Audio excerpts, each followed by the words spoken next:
Cool. So, hey, how's everybody doing? Hope you're doing okay out there in Twitch land. So this is the very first episode of my Alone Against Fear campaign. So this is the solo role-playing game, and it's the second I've done. So I've started off, my very first one was Thousand Year Old Vampire, which was a really good time. It was, Thousand Year Old Vampire was a journaling style game. At least I made it into that. And basically you're given prompts, you kind of put your own story to the prompts and go from there. So this is a bit different. So this is, and I didn't want to repeat, journaling on this one. Maybe I might do a journaling single solo role-playing game in the future, but not this time.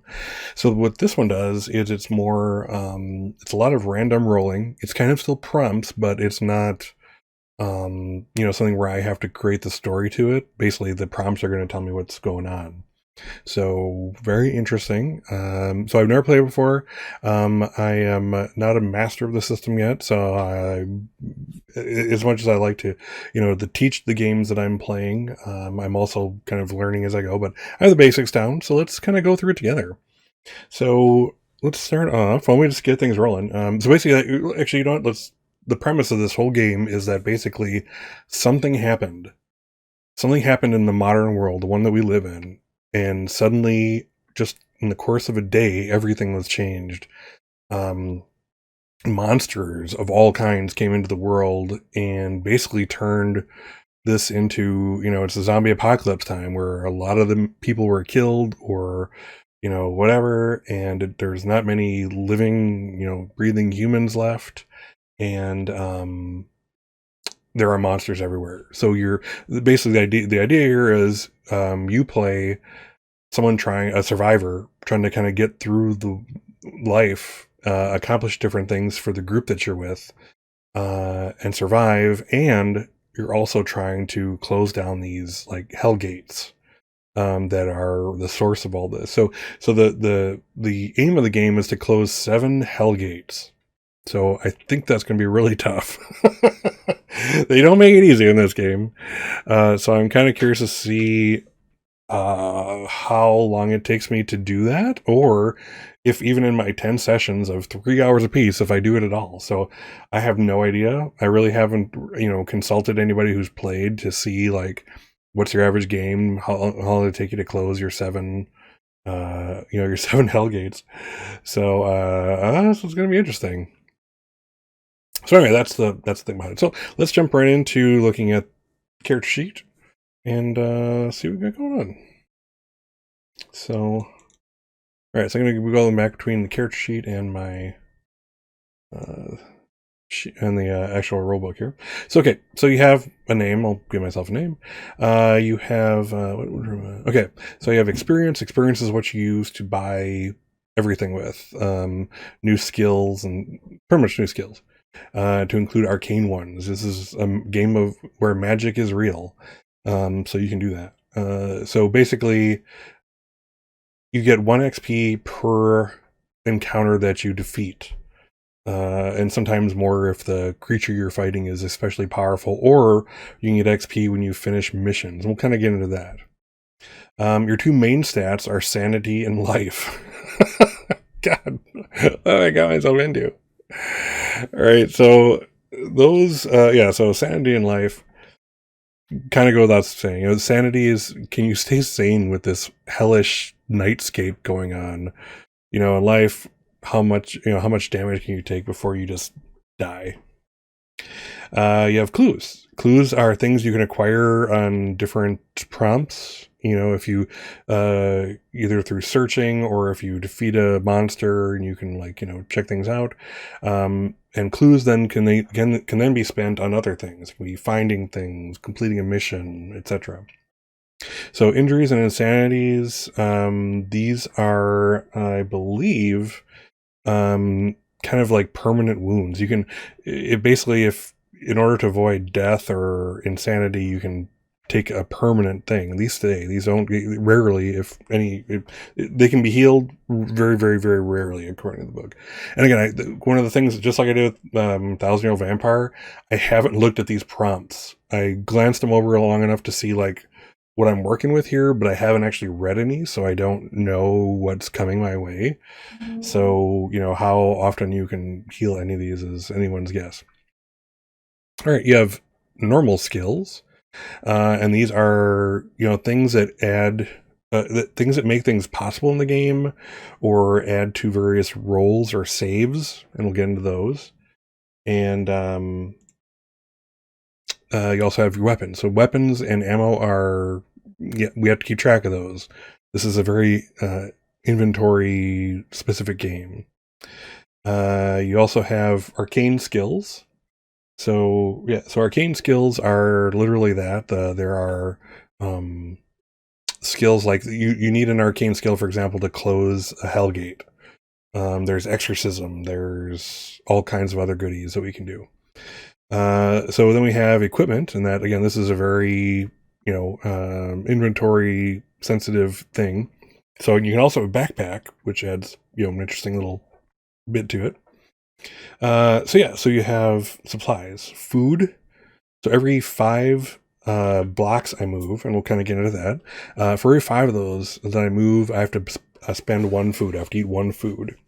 Now, moving a block, which is like another encounter, represents, in the book it says, like 2 hours of walk time. So, again, just an idea of, so it's like every 10 hours you got to eat or you take damage. Candles are used in various arcane rituals. Again, these skills aren't just, stagnant skills. They're things that you may need supplies for, like candles and other goodies. And then you have books read. So these are mostly magic books, mostly arcane books, that then allow you to learn arcane skills or do specific things, etc., etc. So that's it. That's the entirety of the character sheet. So let's go ahead and do this. See what we got going on. All right. So let's start at the top.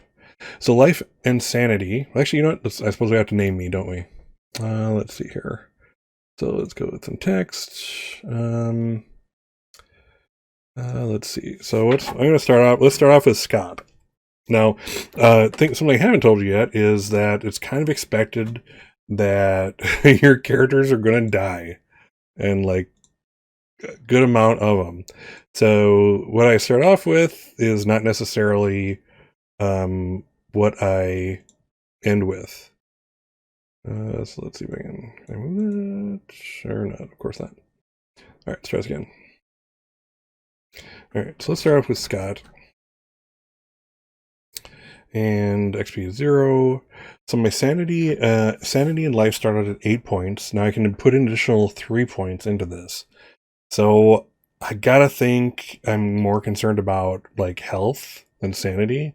So I'm gonna go 1 insanity. So make that a 9. Oop. Gosh. Do it if I could just get it at the right place. Oh, I'll start from here. So 9. And now can I move it? Oh, of course. All right, so sanity of 9. We got Scott. And let's go back here to your text. So now we have life. So I'm basically adding 2 points to that, so we're going 10 on that. All right. All right, I have 0 clues. So I'm just going to put boxes here just to make it easier for when I do have to do the thing. So let's do that. Let's do 0. And 0. And move these around. Okay, good job. No injuries. Let's create. Let's do some just a placeholder for skills. And let's go here, and I want to make it smaller since we're gonna have more. Is that too? Yeah, it's about the right size. Close enough. Close enough.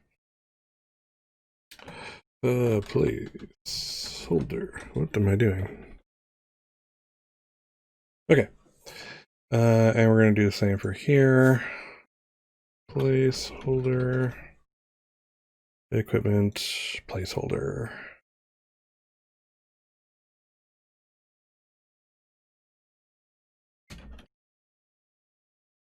Okay. Start with, I'm just going to put zeros here for the moment. And what was that?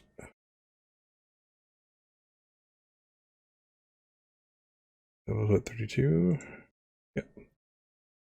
Wait for this.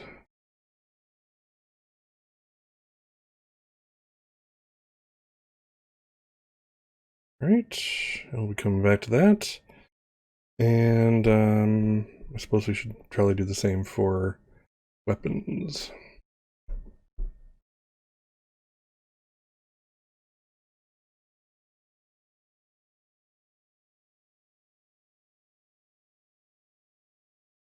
Okay, stuff.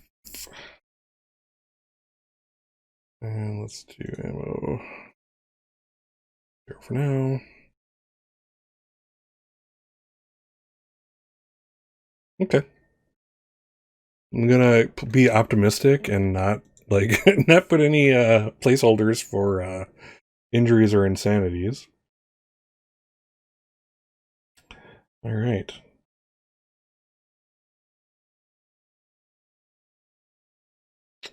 Okay.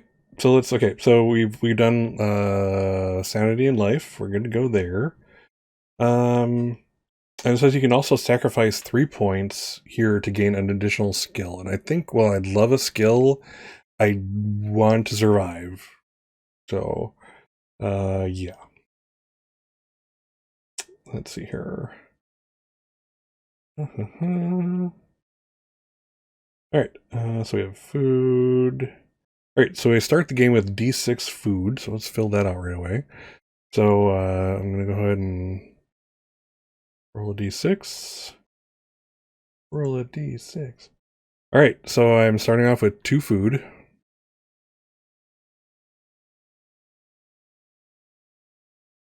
All right.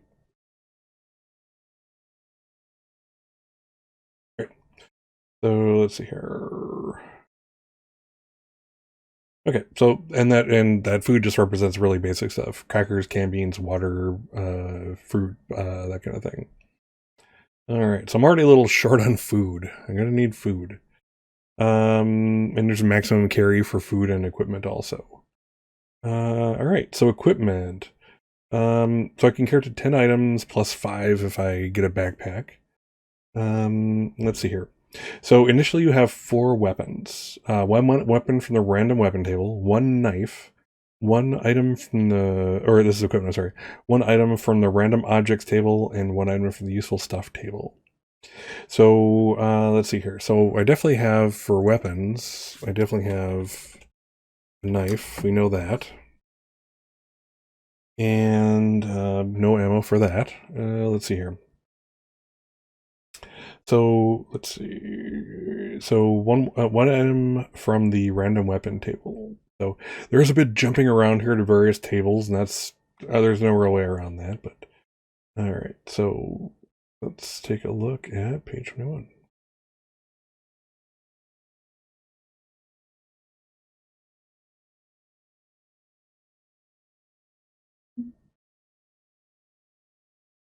Here we are. Okay, so roll a d6. Roll a d6. Check out that music video; it's definitely worth your time. All right, 4. All right, I have a shotgun with 2d6 shells. So a shotgun with 6 shells. So knife, shotgun, and 6 shells. Okay.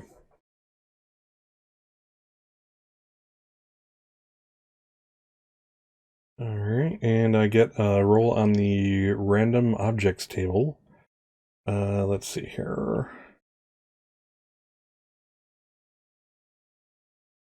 And that's a D66. Let's see here.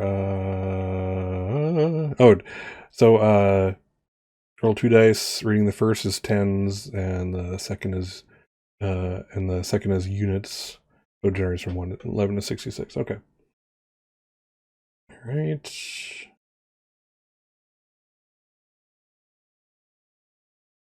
All right, so random objects table D66. So actually I'm going to make a quick macro for that. Let's see, D66.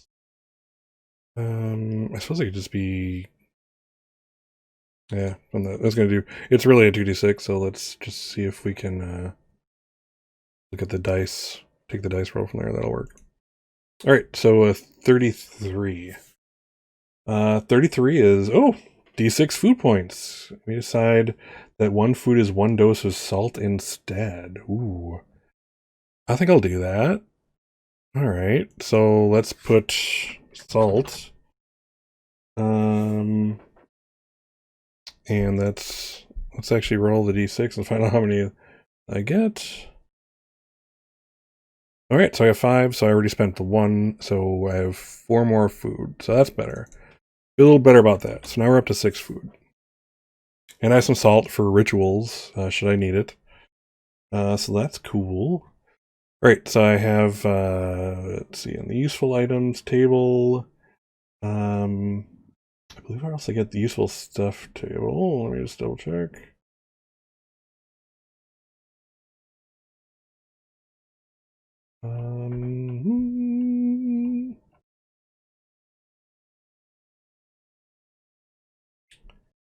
Okay, where are we? Yeah, okay.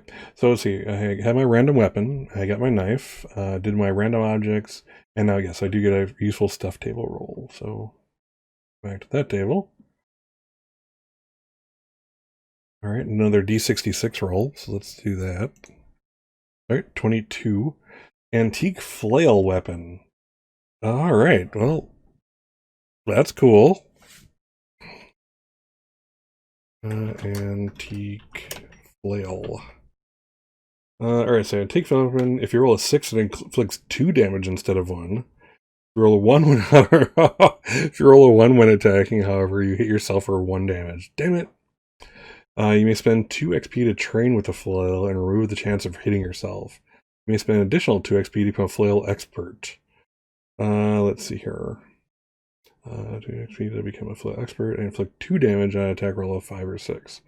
So let's see here.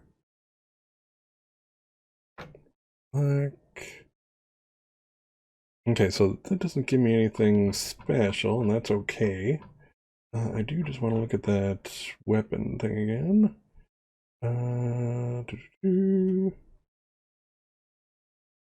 Great.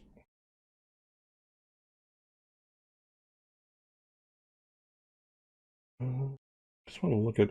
I know that some weapons have like stuff attached to them, extra damage and that kind of thing.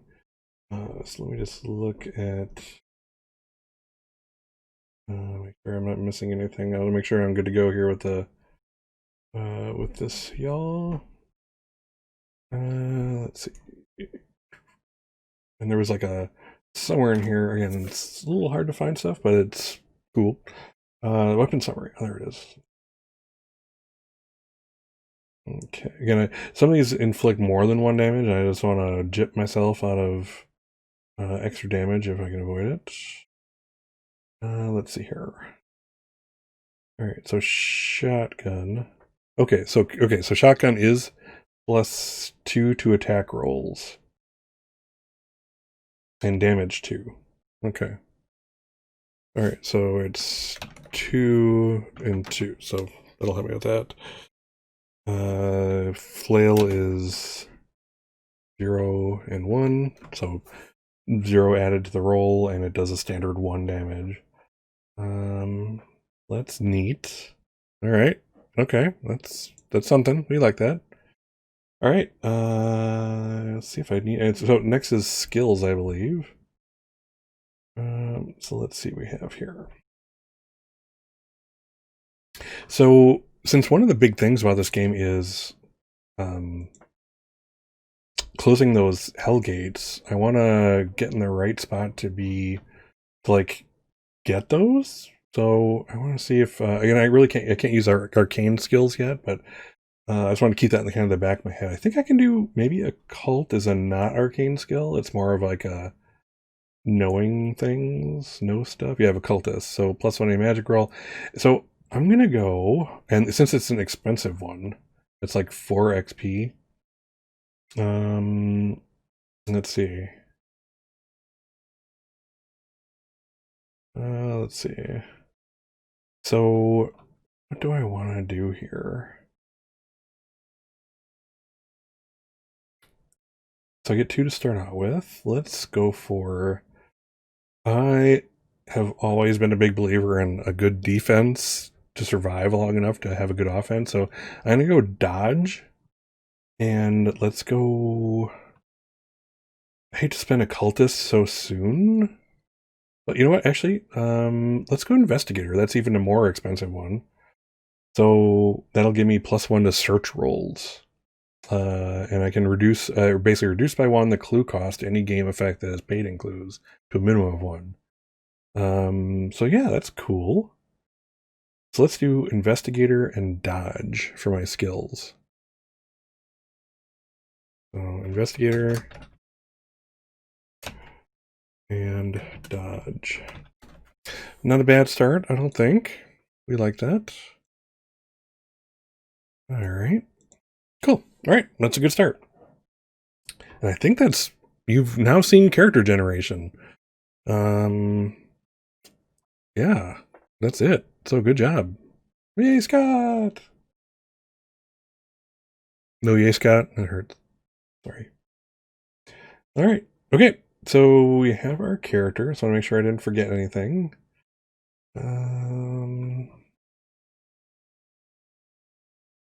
Okay. One more. Yeah. All right. So basically, we can start. Let's see where that happens.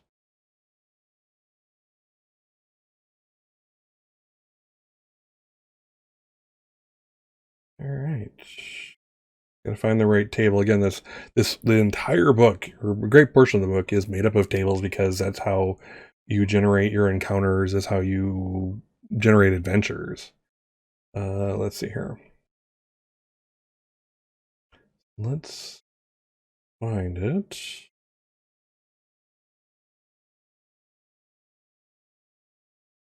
Okay, come on.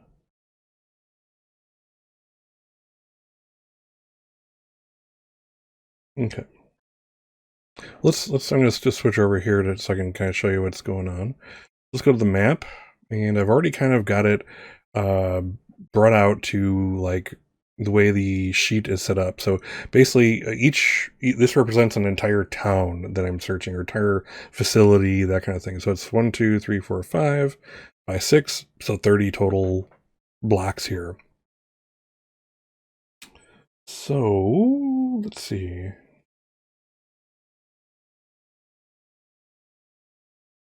Okay.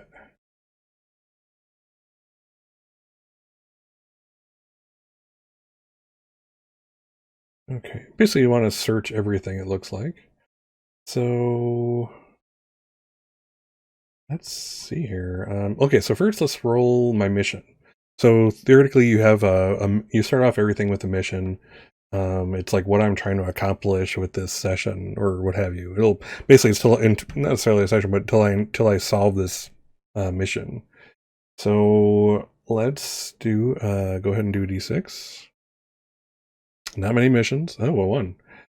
Medical supplies. So a loved one is in need of specific medicines. You gain 3 XP as soon as you return to your starting box with 3 doses of the required medicines. You have 1 in 6 chance of finding 1 dose every time you roll on a house or lab box, and a 3 in 6 every time you visit a clinic box.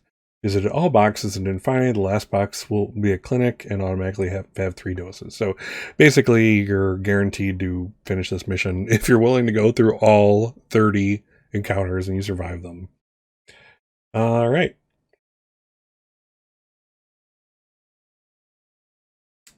So I think we go straight to town exploration. Oh yeah, so town exploration table. Roll on this table every time you move into an unexplored area. Then roll on the sub table indicated by the result. So a lot of tables. Again, that's how that's how this game accomplishes all that it's setting out to do. So very important. And you can search an area only after dealing with the encounter or what have you. So you can search every box, and it seems like you really want to. So that's a good thing. So let's do, and I base I can start anywhere. So I'm gonna, just for kicks, I'm probably gonna start up here in this area just to keep it nice and neat, because why not, right?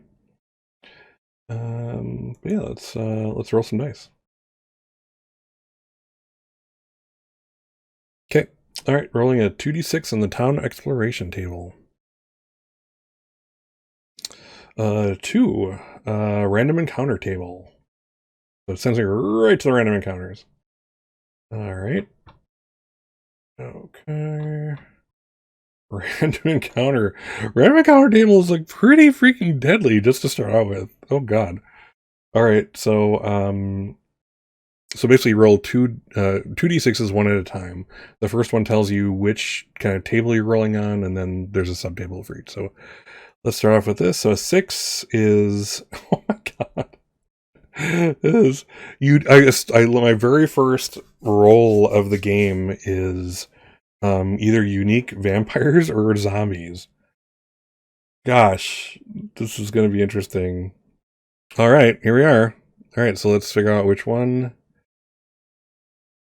All right, so it's the 1 to 3. So this is the unique vampires table.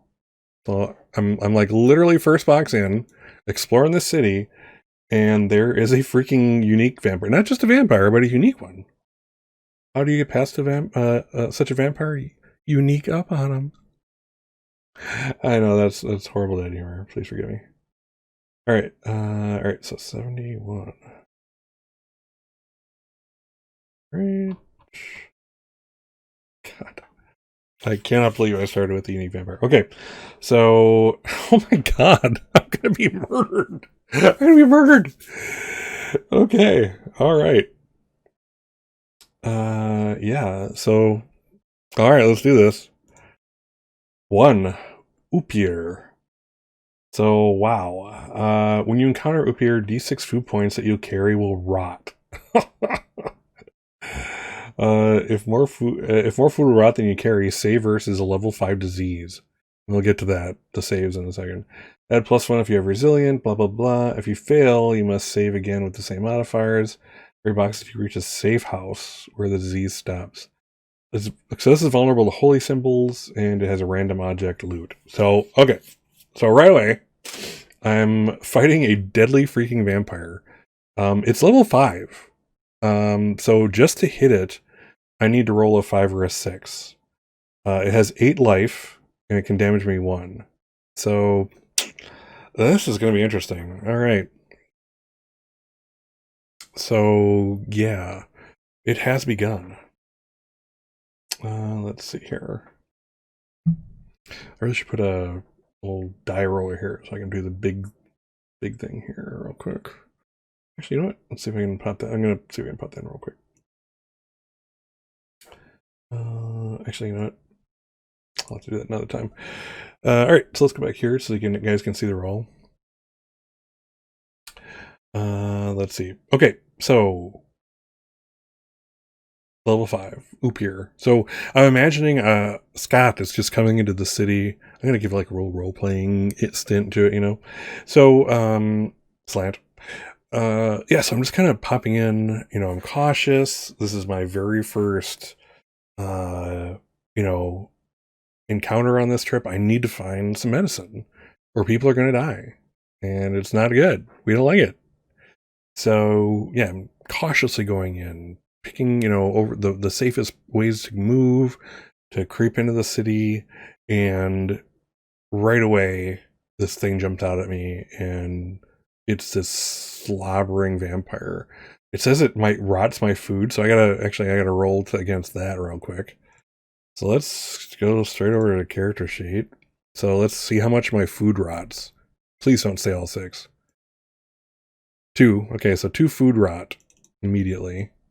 Leaves me with 4 food. and I haven't even done anything yet. Whew.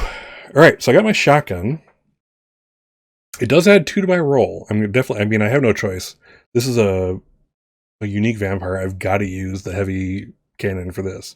So that does add 2 to my roll. So I actually need to roll a 3 or more in order to get this. So I have a 50-50 chance of doing damage. And the problem is it has 8 life. So let's see. So that's going to be interesting. 6, by the way, 6 is always a success. It explodes. 1 is always a failure, and it goes bad. So, all right. So let's see how I do against this umpire. Oopier. Oh, all right. Cross your fingers. This is going to be a tough one. Almost wish I'd taken something to advance my shotgun skill, but maybe that's next. All right. Here we go. All right, 4. All right, so it's plus the 2 is a 6. So the question is, what's damage on this guy? So basically, damage is your roll divided by its level. I want to say rounded up, so I think maybe I just did 1 point of damage, but because it's a 2 damage weapon, I get 2. Let me just double check that. I don't want to, I want to cheat the game here. All right, here we go. Okay, so let's see. So to attack, roll a d6, adding any modifiers, which we did, and divide the total by the monster's level, rounding down. So the number, the result is the number of damage points you inflict. Let's see. So let's see. 4. Okay, it's not looking good. I can't believe it. I might just die on this very first roll. This is saddening. So okay, if I follow the rules, to attack, roll d6, adding any modifiers that apply for skills, weapons, etc. So I did. So I basically rolled. Let's see, plus 2 is 6. Let's see. 6 divided by 8 is less than 1. And rounding down. So I think it's 0 then? Let's see. I just want to make sure I got this right. I'm going to be feeling stupid if I die on this first one. It's embarrassing as hell. Let's see. But again, that's like you have a 1 in 6 chance of getting this unique stuff just randomly. Okay.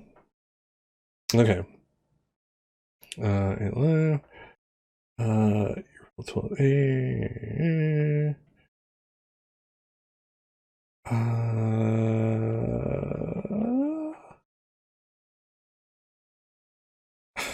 I don't know. Okay, the rules have already confused me. Let's see.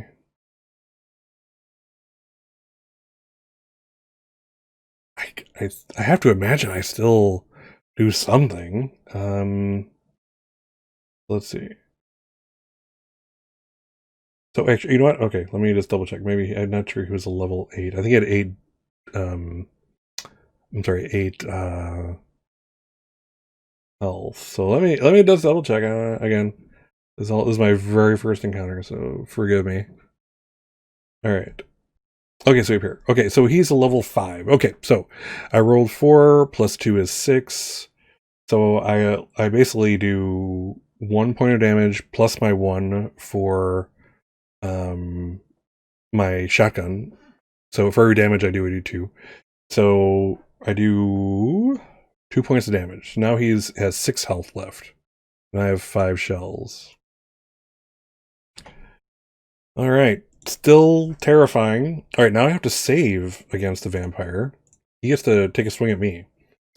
So let's do my roll. So I need, let's see. So let's look at my dodge again, because that was really important. I just want to make sure I have that. Yeah, it's my dodge. So I have +1 on defense rolls. If you roll a 1 on defense roll, use your balance and have 1 -1 on your next attack in combat. So the one doesn't normally a one. If you roll a one, you either have to take damage or lose your next turn. So this is actually pretty powerful. I'm glad I took dodge. So that's okay. So we'll go with that. So I get So I get +1 on my roll. Let's go back to Oop here. Okay, so now I have to dodge. It's level 5, but I have +1, so I need to roll at least a 4 or more to not take 1 damage. So let's see how I do. 4. All right, I dodged. So this, I put after putting a shotgun shell straight into its belly, it probably, kicks back a few feet and then gives me that look like, oh no, you didn't, and comes right at me. Takes a swipe with his disgusting claws. Again, I have to imagine if this thing rots food, that it's it's pretty disgusting and nasty. So yeah, there we are. All right, so let's do it again. Next round. So again, so far he's down. I'm not. So we like that. We like that a lot. So all right, so let's take another. I'm gonna shoot the shotgun again. I got no choice. I have got no choice. All right, so again, he's level 5. I have a +2, so I need to roll a 3 or more on this d6. So 2 out of 3, 2 out of 3 chance. Another 4. Wow, the random number generator is loving the 4s. Well, I'm going with that. Let's see. So 4 +2 for the weapon is 6. Again, is 5. So I do another.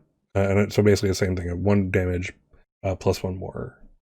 So yeah, basically 2 for every 1 I would normally do. So again, 2. So he's down to 4 out of 8 life. So I might just survive this. It's possible. Okay, now we're getting a swing of things. Now we're getting it. All right. Luckily I had enough food for him to rot, so so I didn't take the negatives. But yeah, so let's go for it. All right, so he's down half. I have not been touched yet. Knock on wood. So let's see how we do. Roll 1d6. And again, I need it's level 5, so I need and I get the +1 for dodge. So I need to roll a 4 or more, so a 50-50 shot. I've been rolling 4s. See how we do. That can't be. This is literally look at roll 1d6. It's a 4. I can't. I got 4 4s in a row. The odds of that are astronomical. If I'd roll another 4, I'm gonna really have to double check the rolls and see how I do. All right, 4. I got it. So I dodged. So again, another round. Shotgun blast goes probably right to his shoulder. Is like I have to imagine his arm's almost coming off at this point. Is the horrible, nasty, dripping, pussy claws almost coming off? As with the arm, but there's still another claw left. So he takes a swing at me. Again, able to dodge out of the way. Let's hear it for dodge. So yeah, we like that. Dodge has saved me. If I actually yeah. So if I didn't have dodge, I would have gotten hit twice now, because I would have just had the 4 when I needed the 5. So all right. And I also fired another shell. I'm about to fire another one, so I'm just going to take that off too. So I'm down to 3 shells. This will be after this attack. Let's do it. And again, I feel like I need the shotgun for this guy. So, and because I need to get that. It's got to happen. All right, here we are. Let's do it. A 1. Oh no. Okay, so for a 1 on an attack, I either lose my next attack or I take 1 damage. I'm going to take a damage. So let's take that down to a 9. 9 out of 10. 9 out of 10 ain't bad. All right. I'll take a damage on that. So now the question is, what does the Oopir do? Let's find out. Okay, so again, another 4. So I keep getting lucky. So a 4 plus my 1 for dodge gives me a 5. It's level 5. I dodge again. So like, you can imagine this thing. Poof, poof, poof, 3 shots with the shotgun, pellets just slicing it up, going straight through it. Again, I think one of his arms is like coming off at this point. So yeah.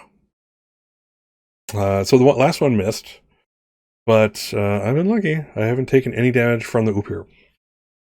All right, and so all right, next round. Again, I gotta go with the shells. It's gonna be a bad moment if I have to go more than 3 more rounds. But yeah, let's see how I do. So he's halfway down. All right, I'm gonna attack. I'm gonna blow out another shell. So let's remove that right away. Down to 2 shells. I really hope I get some refills soon. All right. All right, so again, I get +2 to whatever this is. So 3, a 5. Okay, so that's exactly its level. So 5 divided by 5 is 1, and I do 2 for every 1 I get. So he's now down to 2. I've done 6 damage to this guy.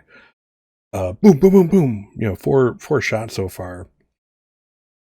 And let's see if he gets me back. It's a little scary because, again, I'm a little too lucky. I'm feeling too lucky. So let's see what we get. A 5. Wow. I gotta. It comes out to a 6. So I'm a dodging fool. I'm quite impressed with myself, actually. All right, so another round. Literally another round. All right, come on. Let's finish him off. Finish him off. Okay, if I shoot him, if I finish him, then I don't have to get attacked because he'll be dead. All right, here we go. Another 4. That's a 6. That does 2 damage, and he's down. So yes, so 5 shotgun shells to take this unique vampire down. Yeah, just reduced to like a puddle on the ground, pus, and just nasty smelling stuff everywhere, I've got to imagine. Again, this rotted my food just by being near me, so this is a creature of pestilence without question. So that gives me, okay, so I survived. So that gives me 1 XP. Wow, 1 whole XP. And I only took 1 damage from my own issues, so that's good. And so loot. Roll on the random objects table. So let's do that. All right. Okay, random object. That's another D66. So let's do that.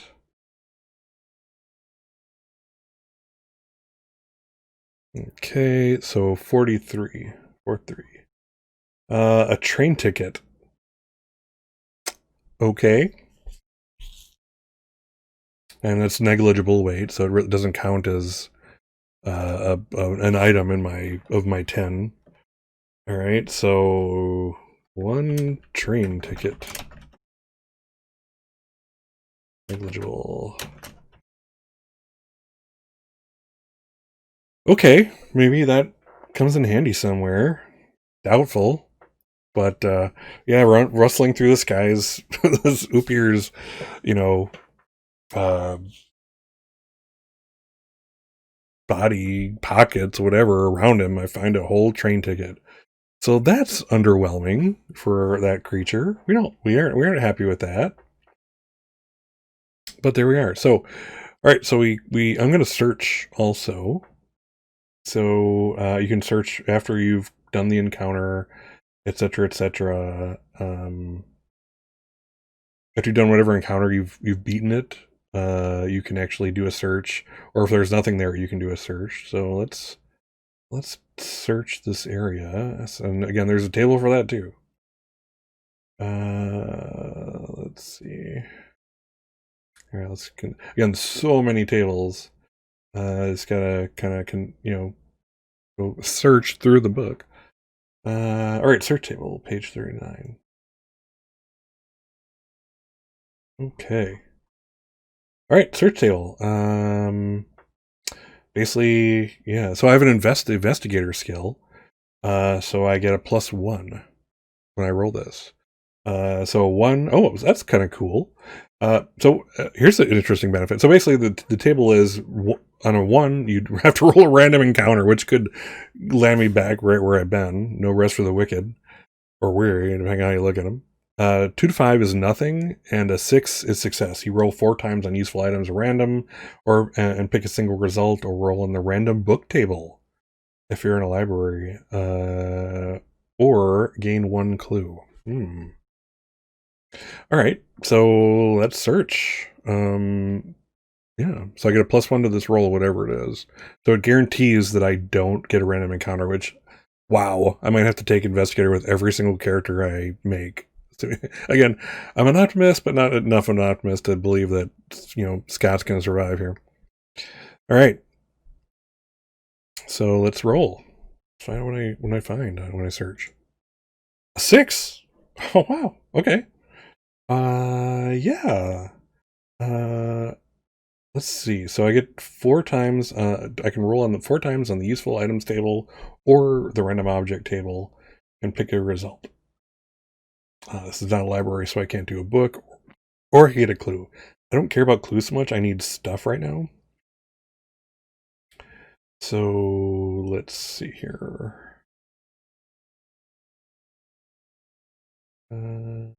Okay.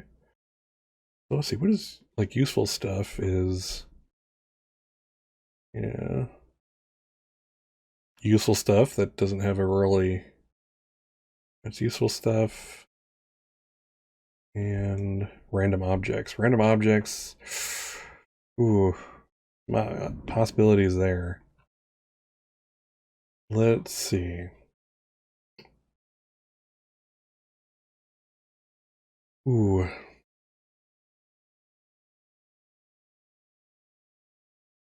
All right, I'm gonna roll on the. So I want to look at the useful objects table quick too. Oh, it's tough.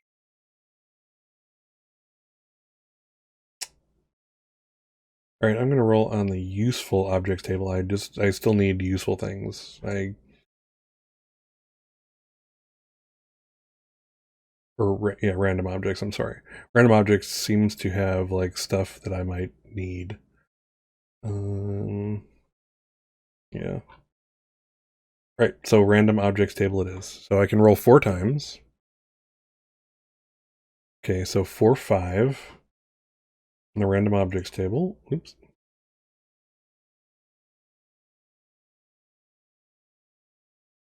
All right. So 4, 5 is a random book. All right. So roll on the book table if you get in the game with the book. Ooh. So that basically, if you begin the game with a random book, you can read it. But you have to learn arcane skill taught by the book as soon as you get enough RP. You do its cost. So okay, so random book. That's important. So random book is like magic stuff generally. All right, so that's 1 roll. 2, 6, which is a backpack. Oh wow, also pretty cool. 3, 1. Flashlight. A searchlight you can use as a ranged weapon to attack shadow creatures. Don't see a lot of use for that outside the specific thing. And 1 last potential, so 6, 5. Black mirror, useful for some rituals. I'm gonna go for the random book. I think that's my best thing here. I don't have enough stuff. I mean, a backpack would be nice, but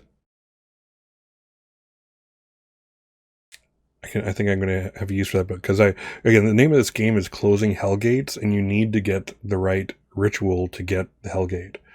So I'm going to claim the book. So that's cool. So I didn't get jack with like loot off of him, but searching the square, I definitely scored. So let's roll 2d6 on the book table.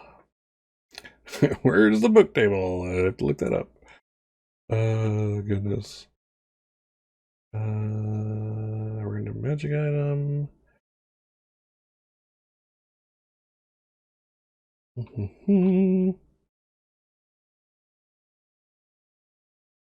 Come on. Where is the random?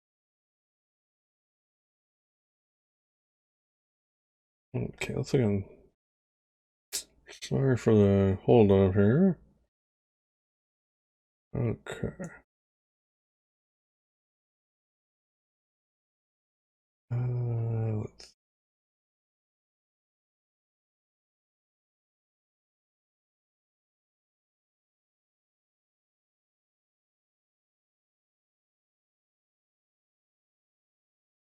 I'm just not finding that darn table. What I need it. Random book 73.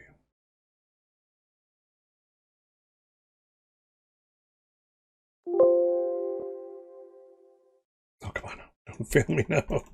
Accurate reader. You're killing me.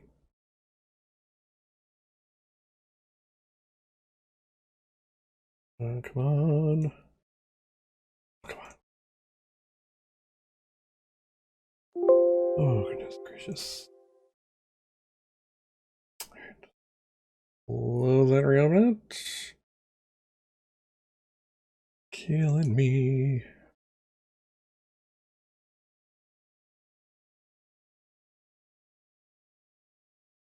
Okay. Again, sorry for the hold up. It's taking a while here. Okay.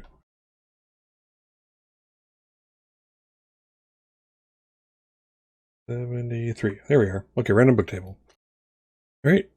So random book table roll 2d6. Okay, 8. Serial Killer's Casebook. Reading this book allows you to escape from a slasher, even if the encounter's description forbids it. All right. So you can only find a book once per game. Okay. So let's just put that under. Oh wow. Oh, book's red. Wow. Handy. All right. And so that's the Serial Killer's Casebook. Oh, serial killers. Not of the serial killer, but serial killers casebook. Scott's case files, very apropos. So that allows me to escape a slasher. Now it doesn't really say if it's like forever. Like I can always escape slashers. I can assume it does. I mean, it doesn't. The other effects don't go away. So we'll cross that bridge when we get to it. All right. Slow but sure. All right. So let's go to my map. I'm going to mark it as searched. Okay. Okay, searched. I'm gonna put. You know what? I'm gonna kind of put what the thing was. Oop here. Defeated.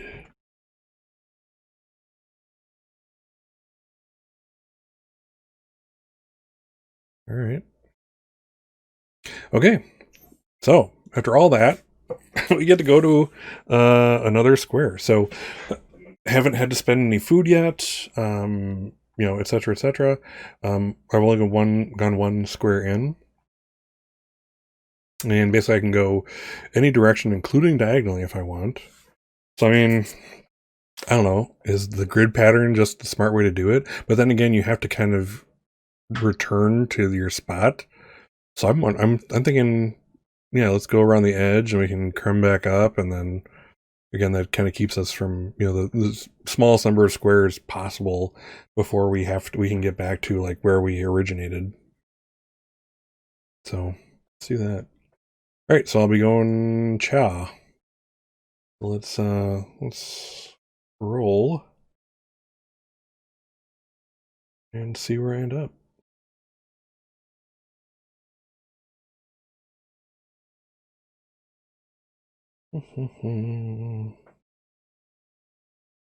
Okay.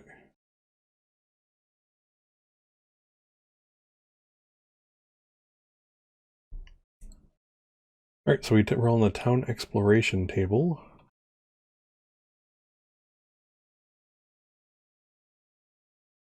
Come on. All right, town exploration. All right. So, 2d6.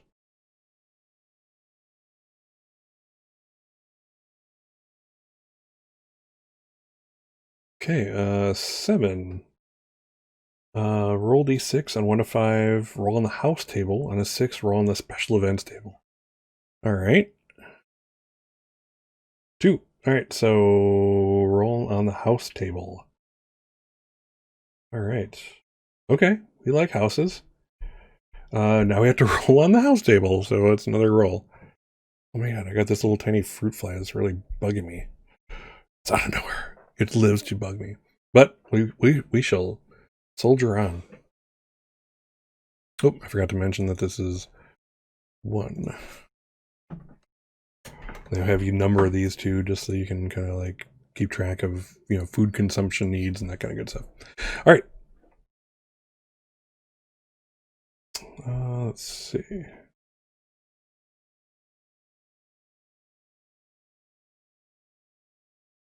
Okay. Roll d6. All right. 2 on the house table is. Oh, wow. Wow, this is nice. You meet helpful people living in the area. Heal 1 life and gain 1 food point. Well, all right. I'll take that. We like that. So I'm back up to 10 of 10. Nice.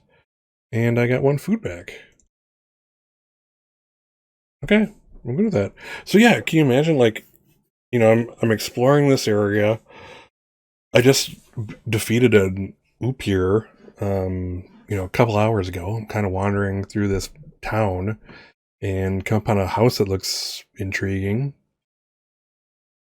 Pop into it and kind of shotgun with my 1 remaining shell at the ready, and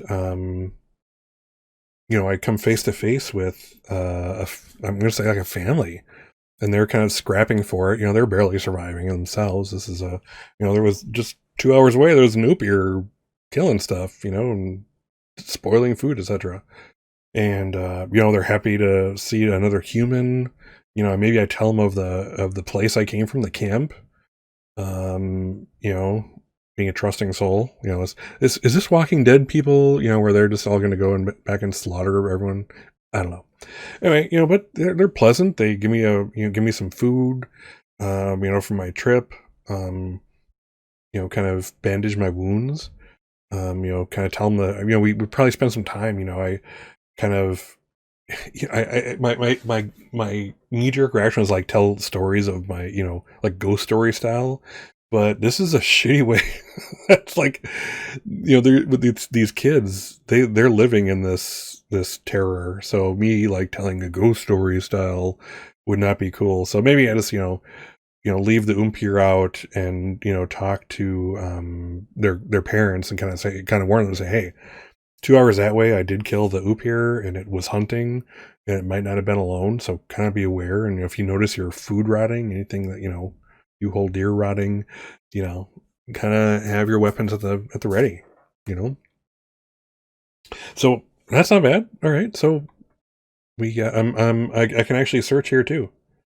So I'm gonna search, and I get yeah. So I get again +1 on my search roll thanks to investigator.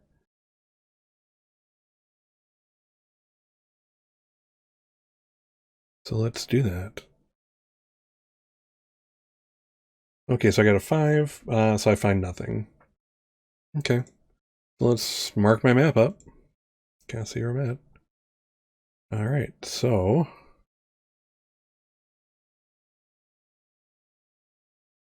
all right, 2. Oh geez. Let's was it to make it 18? I think so. 2. Um, House. Friendlies. Family. Searched.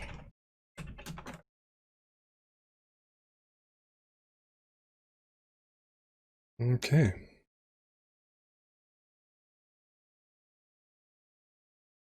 All right, all right. That's not bad. We like this. So far, so good. Um, let's see here. So yeah, that's another town exploration coming up. So yeah, okay. So there's some respite to this game. That's cool. It's not just things trying to murder you constantly. I dig that. I dig not being murdered. But yeah, so let's cruise along.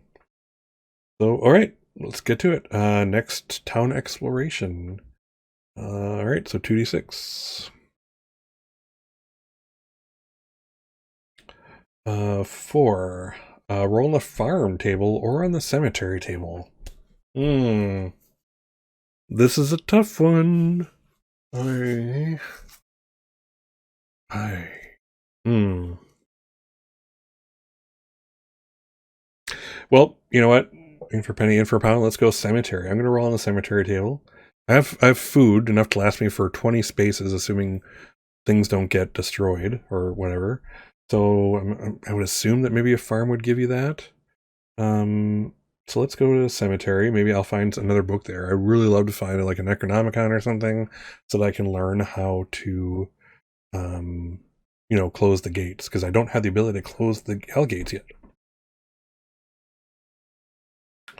All right, so let's see. Cemetery table is on 44. Probably not my best idea, but heck. Okay. Okay, cemetery. Let's see. So I'm going to roll a d6 on the cemetery table.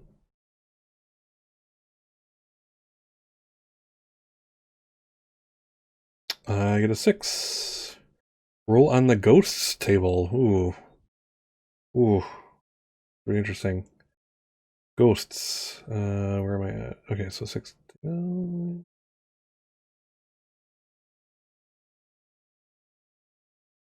unfortunately, this doesn't have this PF doesn't have bookmarks really. So yeah, it's not working for me. So let's see. Okay, ghosts. All right, let's find out. Hopefully, at least it's not a unique ghost like the vampire, which is my first freaking encounter. Oh, killing me alone against fear. All right, let's roll the ghost table. 4. The face in the mist. It's a level 4 ghost. A thick fog surrounds you, and a grotesque face appears multiple times trying to scare you. Roll 3 saves versus 4 fear. So add +1 if you have will, or +1 if you have an expert level. Lose 1 sanity with each failure. Oh my god. Let's see. So, do I? Let's see here. I'm just trying to see. Uh, I'm just trying to see if I can actually fight this guy. I don't think so. It's not. These aren't things I can fight. I'm kind of looking at the other ones real quick just to kind of get a feel. Let's see.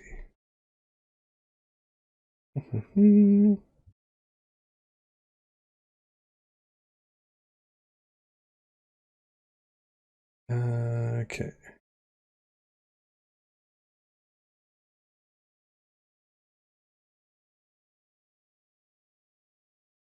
Well, interesting. Okay, so it looks like yeah, I just have to make these 3 fear saves. So unfortunately, let's see. So level 4. So I have to get a 4, 5, or 6. I have a 50% chance with each one. So let's see how to. So I don't have anything that modifies this. All right, let's do this. All right, so I have to make 3 of these. So 4, 5, or 6 to get it. Oh, that's 1 sanity damage. Okay, that's good. Oh, 2. I took 2 points of sanity damage. All right. Okay, so all right, down to 7 of 9. Okay, 7 of 9. Okay, that could have gone worse. All right, I defeated it in essence. I defeated this encounter, so I'm going to give myself a XP. I survived this encounter, and now I get to search. Let's search it.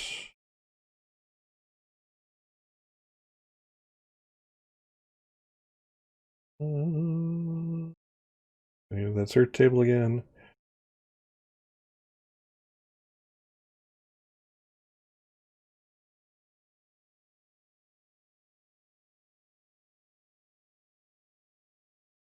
Come on.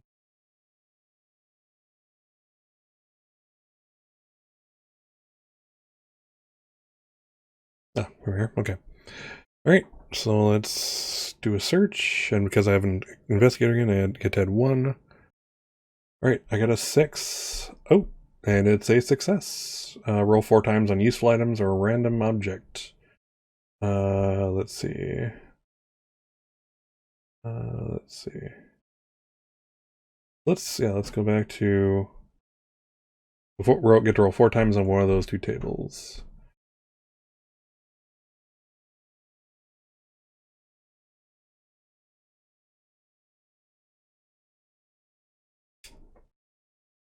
I think I still need like random objects more than I need useful stuff.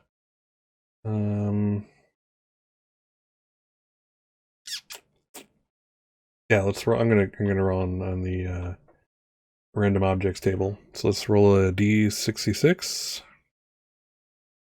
All right, 34 is my first roll. So 3 vials, d3 vials of holy water. Automatically damaging 2 points. That's tempting right away. It would have really helped me with my vampire thing right away. That's 2 points of damage just by throwing it at him.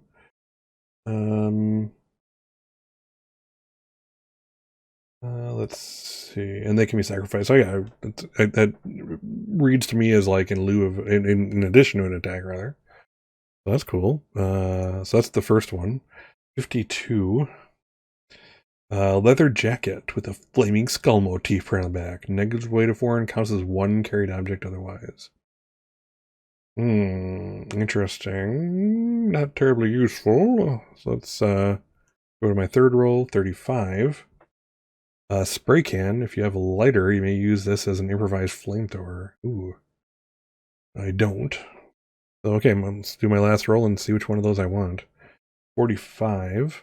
A random book. All right.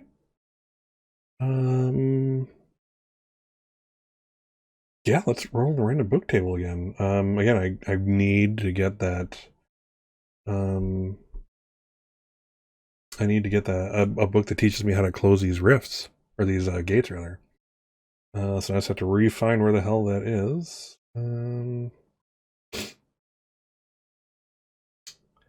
Read a book, 73.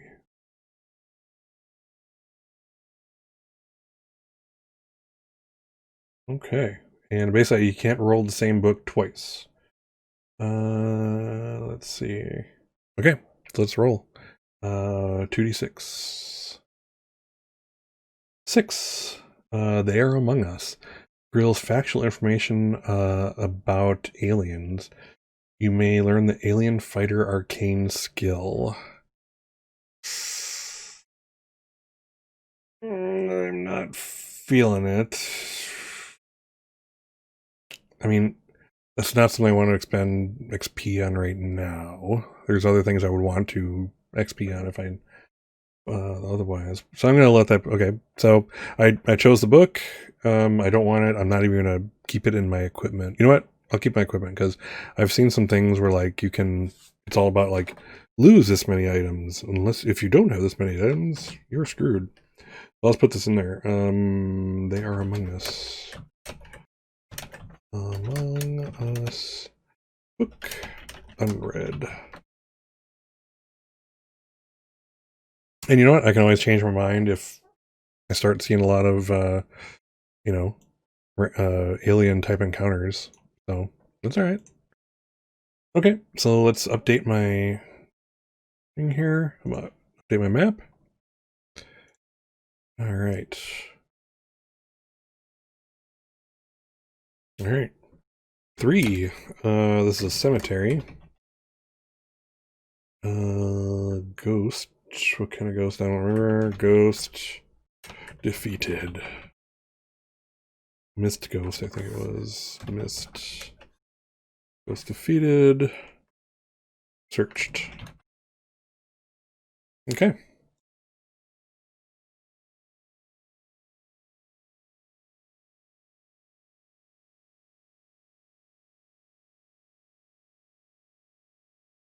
Just because I'm OCD about this.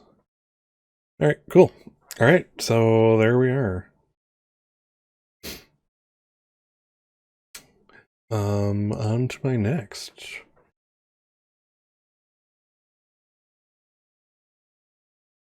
All right, so let's roll the random. Let's see here. The place I'm going to. Mission demo. Ah, here we are. Exploration. Town exploration. Okay. All right. 2d6.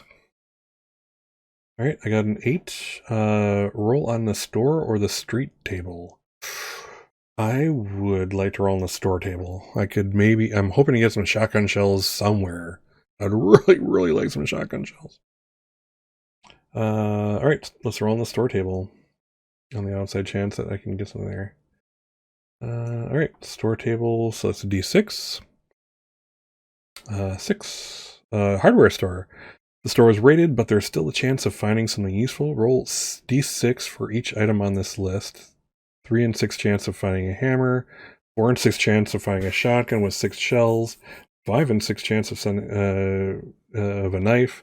1 and 6 of insecticide. 3 and 6 of an axe.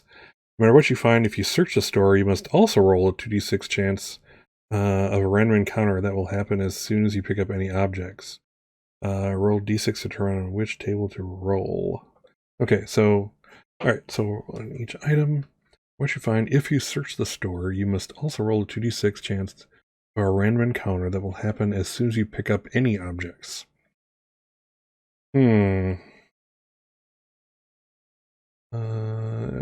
Let's see.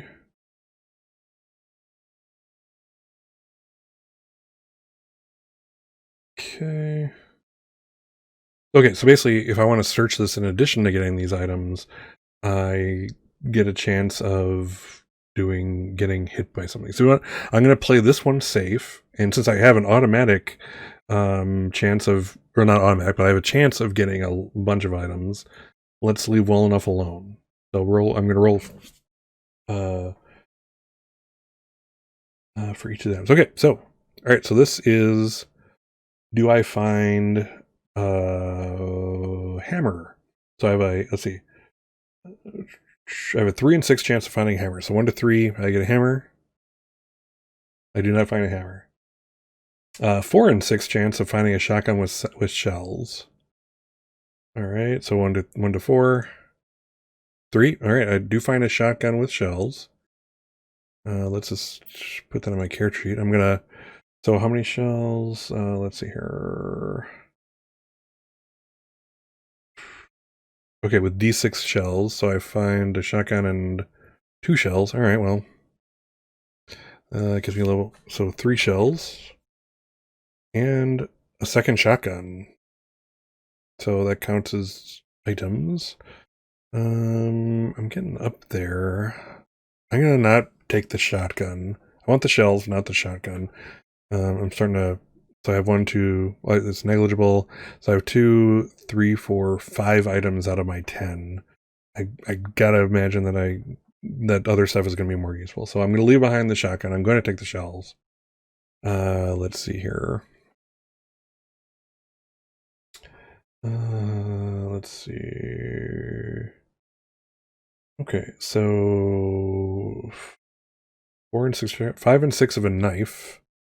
Just for kicks, let's roll it. So I have a knife, but again, I already have one. I don't want to fill up my inventory with that. And a 1 and 6 of insecticide. So I need a 1. Nope. No insecticide and 3 and 6 for an X. So 1 to 3 gets me an X. No X. All right, so I scored some shells off of this, which is what I wanted. So I lucked out on this one. Yeah, I mean, 3 shells is not a lot. I would love more, but you get what you get. So I'm not searching, because if I searched, I would have had to, potentially, have an encounter, and I'm just kind of trying to play it a little safe at least. So yeah. All right. So let's go here. All right. After the next one, I gotta eat some food. Pardon me. Luckily, I have something. So this is a hardware store. Nothing and not searched, which is by my choice. Okay. All right. So far, so good. See how I do. All right. So we're getting in the swing of things a bit. I'm kind of getting it. There's still some stuff we haven't done yet. So, yeah, I only have, let's see. So I defeated the Vampire and defeated this Mist Ghost by surviving it, basically. So I have 2 XP, which I don't think is enough for anything that I want. And if it was, I want to save it for that, to buy that gate closing thing. So I'm hoping to get another book somewhere. So, yeah. All right, so let's roll on the random city table again. Let's see here. Town exploration table, excuse me. All right, 2d6. 11. School table or Woods Park. Ooh. Woods Park sounds like a bad thing in this game. I'm gonna go with the school. Let's go to the school, shall we? All right. Let's switch to the bigger camera just for. But again, I'll be putting a dice roll here too, so we can kind of do all of this together. But for now, you get to see my pretty face, etc. All right, so town exploration. You know what? I do want you to see the rolls. That's maybe during the downtime I'll change some stuff, but yeah, let's worry about that in a second. Oop. All right, so I do want you to see the rolls. That's important. All right, so it's a school, so that's on page 55.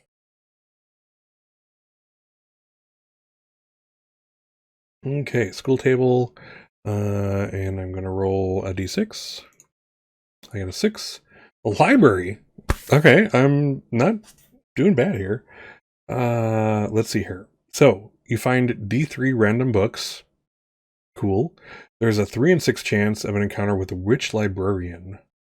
Make a level 4 charisma roll. +1 if you have charisma. Blah blah. If successful, it lets you trade one of the objects or 2 food per book desired. Let's see. Success. The witch librarian lets you trade one of your objects or 2 food per book desired from the D3. Okay, so I have to face her first. On a failure, you must fight. All right. Okay, so all right, so I can potentially find D3 books, but first I have to come up against this librarian. So yeah, let's think of the scene here. So yeah, so this you kind of skulking into the school, coming through, classroom after classroom, looking for something useful and just not finding it. It has to be. You have to imagine this is like a sad scene. It's like you're going through these classrooms where these school-age kids played and learned and read books and made macaroni art, and they're probably all dead, or at least a good portion of them are. There's stuff strewn around here. Who knows what horrible things happened in this school? If the hell gates opened up while school was on. I don't even want to think about it. yeah, just kind of going room to room and finally finding this library. And it's like, oh my God, I've been looking for books. I need to know how to close these hellgates. And, kind of searching through, and all of a sudden I turn and there's this ghost librarian. Shh. And then I have to talk her down. Use the Scott finesse. Not much of that, to be quite honest with you. So let's see if how I do. So let's see here. So it's level 4 charisma roll. So I had to get 4, 5, or 6 to beat to like charm her. I don't know if I have it in me, but let's find out. So I need to roll a 4, 5, or 6. I have no modifiers, and if I do, I can barter stuff that I have for books. Cool. So yeah, let's find out. Let's roll 5. All right, so I charm her against all odds. All right, so so there's D3 books, so D6 divided by 2. So there's let's see, 1. Let's see, so 1, 2, 3, 4. So yeah, it would be 2 books. I basically have 2 books I can potentially barter for. Now here's where maybe I should have brought the shotgun and the other knife and whatnot along, but I didn't. So let's see what I have. So, all right. So I succeed. So somehow I sweet talked her and she's happy. She's like, oh, an obedient student. Let me show you to the what was the card catalog to look up your books. I know you've been looking for them.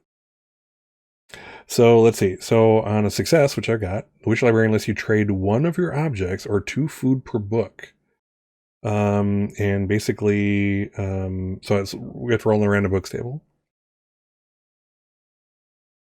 And let's see what I'm willing to give up, what I could get. So, random books. Gotta find the random books again.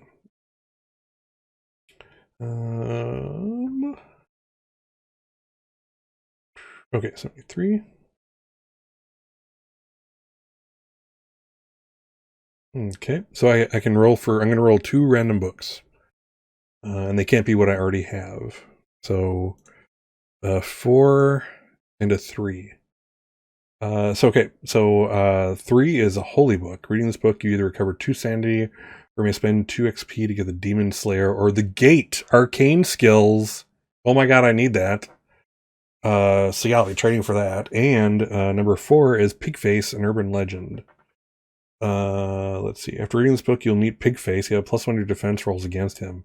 He has been cursed by Eliza Dunforth, a girl he has kidnapped. Pigface used her in a farm just outside of town. I'm gonna barter. I don't want Pigface. I do want that holy book, and I do want to immediately read it and get that Gate Arcane skill because I do have 2 XP. And you know what?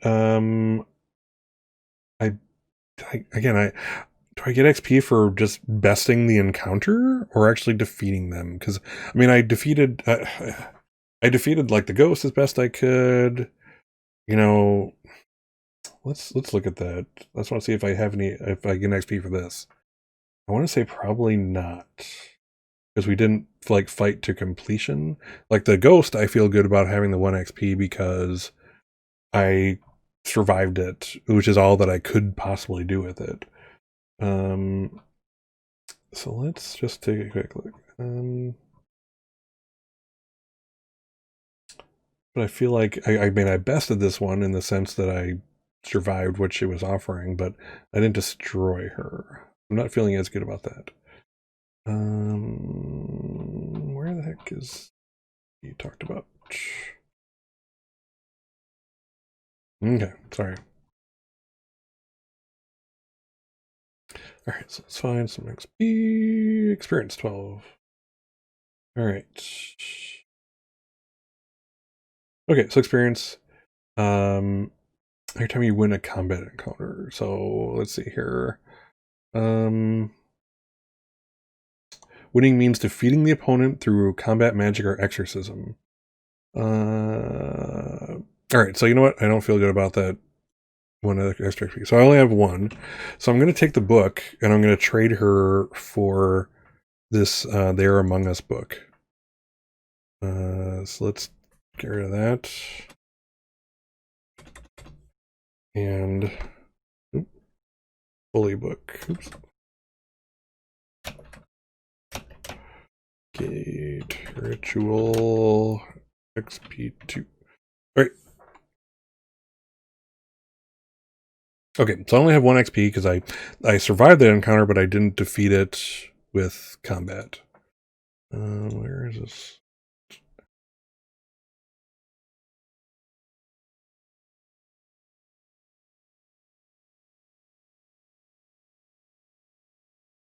All right. Okay, so there we are. All right, so I get that holy book. So I'm happy about that. I have it. When I get my next XP, I'll be definitely automatically training that. So that's cool. Because I need that gate skill. I mean, that's integral to beating this game. I can't not have it. If Scott should die, every character needs to get that skill, period. Okay. So that was cool. Ooh, pardon me. Pardonnez-moi. All right. So that's cool. So let's update my map. All right, and I also have to spend a food. So 5. Oh geez. All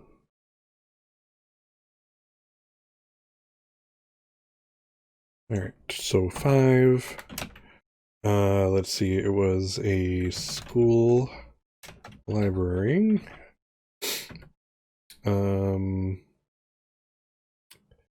Let's see. Oh, you know what? I got through the encounter, but I didn't search. I'm gonna leave it be for now. We can always maybe come back. You know what? Nope. I'm gonna search it. Oops.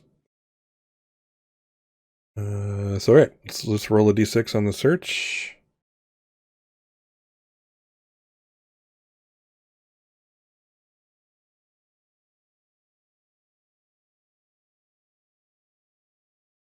Okay.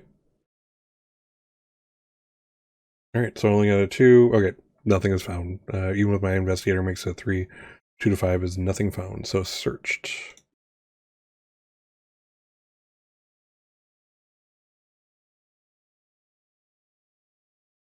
All right, searched! Exclamation point.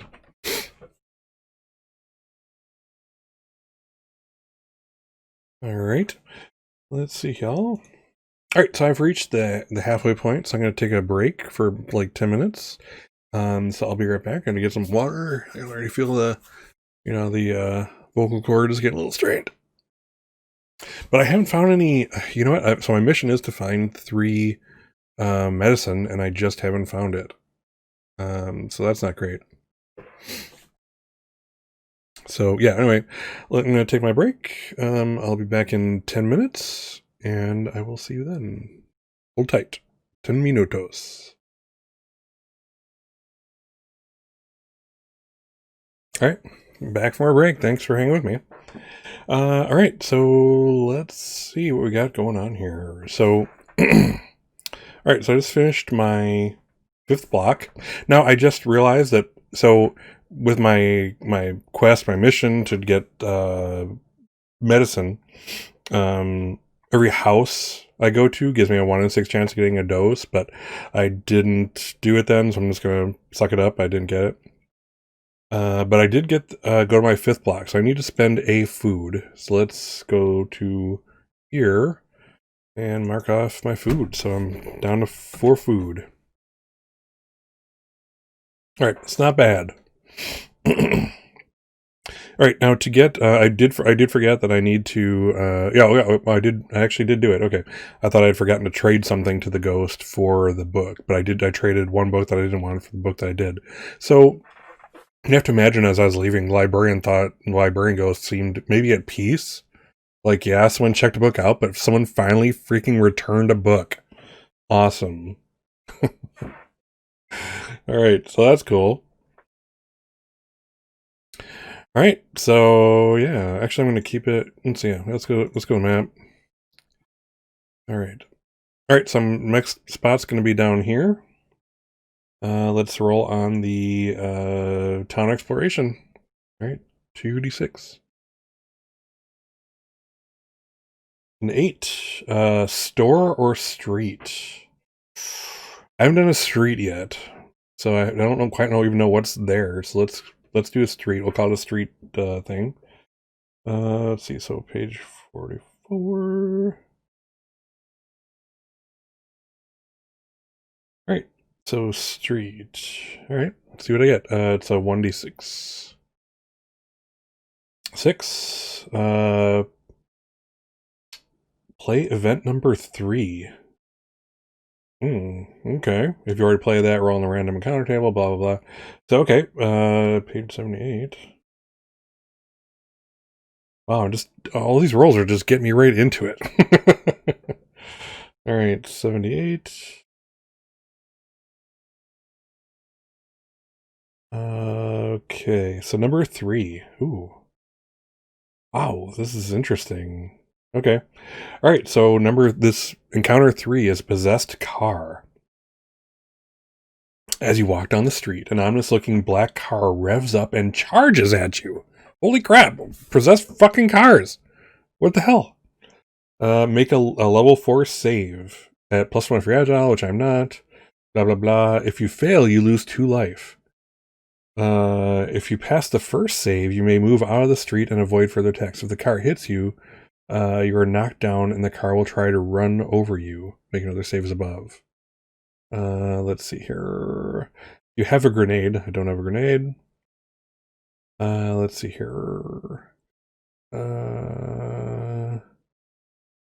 Okay, so if you destroy the car, okay, so that's with a grenade. So let's see. So if you have a grenade, you may use it to destroy the car and recover 1 sanity as you do so. Destroy the car has 1 in 6 chance of a demon appearing and attacking you. All right. So I can't. I basically I think I have to kind of like get out of here. I don't see if you don't have a grenade, I don't see a way to kind of defeat it. Let's see. Yeah, if I'm reading this right, basically I have to just get out of there. If I don't have, because I don't have a grenade. Just read it one more time. Make sure as you walk down the street, car is up to you. Okay, so basically make a save. If you fail, you lose 2 life. If you pass the first save, you may move out of the street and avoid further attacks. Okay. All right, but if you get hit, then it's gonna try to keep running you over, basically. All right. Let's see.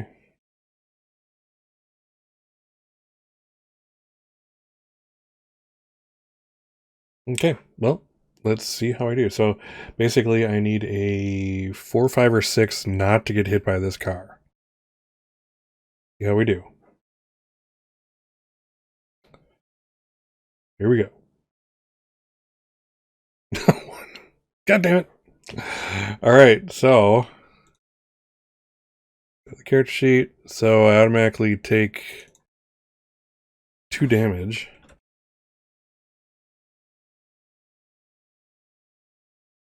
All right, so I take 2 damage, and I can just imagine, cautiously going down the street. The last thing I'm looking for is to be run over. Like, I didn't look both ways. I didn't have reason to look both ways. Car revs up. I have to imagine it's a black, Trans Am or something. The golden bird on the front. Comes, revs out of nowhere, and before I know it, I'm hit. So I'm knocked down, and it's going to try to run me over again. So let's see if I actually get out of the way this time. Again, need a 4, 5, or 6. 6. Oh, thank goodness. Okay.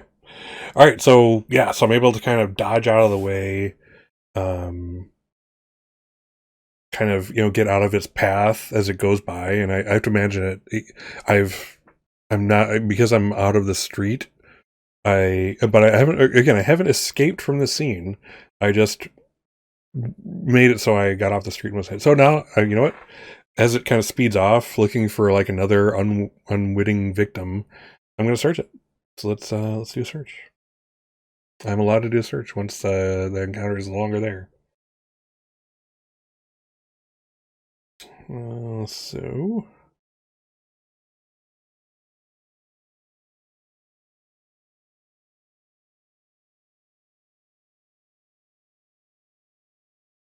let's have to do a search. So okay. So I have my investigator. So I have 5 or 6 to actually get something. 5. All right. So I found something useful. Let's see. Okay, so this is where I do roll 4 times on useful items or random object table, pick a single result, or roll on the random book table if I'm in the library, which I'm not. Or gain 1 clue. I'm gonna do some rolling. Let's see. Useful table or random.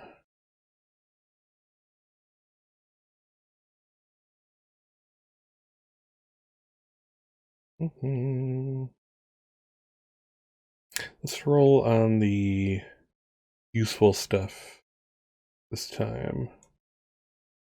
Why not? Yeah, does it? Objects. All right, yeah, I'll look on the useful stuff table. Let's just do it. All right, so I roll 4 d66s and choose what I want. Okay. And I'd love to share this with you, but I don't want to share the PDF, on screen. That's not cool for the developer. So I'm just going to kind of again read it to you as I do my thing, and we'll go from there. All right, so 16 is a butterfly collection. Well, that's really useful. 41 is 2d6 candles, useful for many spells. Ooh, I might get that in preparation for gate closing, because I think gate closing needs that. Let's see, 11. 6 jars of cat food. All jars count as 1 carried item.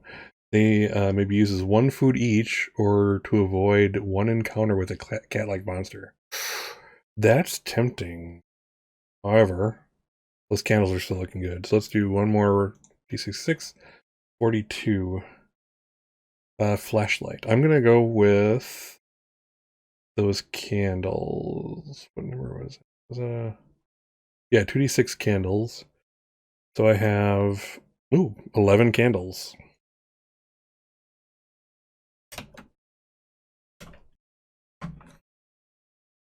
Okay, I'm good with that.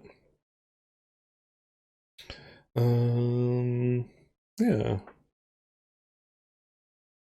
Cool. All right, so let's update my map here.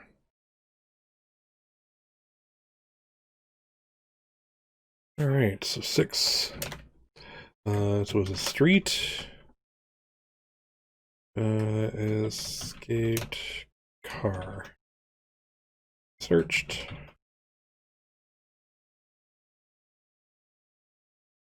Cool. All right. That's progress. All right, so I'm just going to continue down.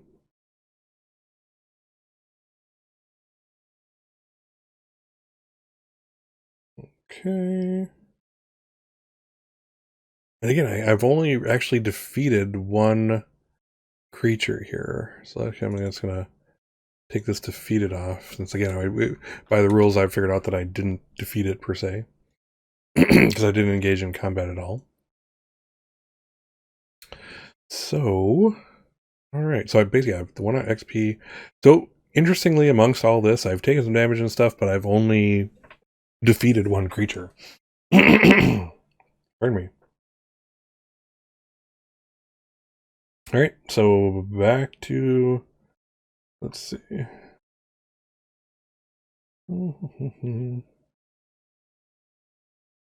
Okay, so let's go back to the city table.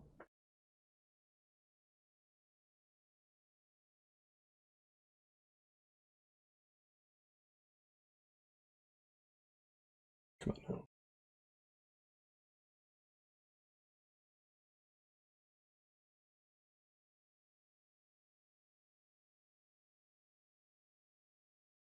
Okay, so town exploration.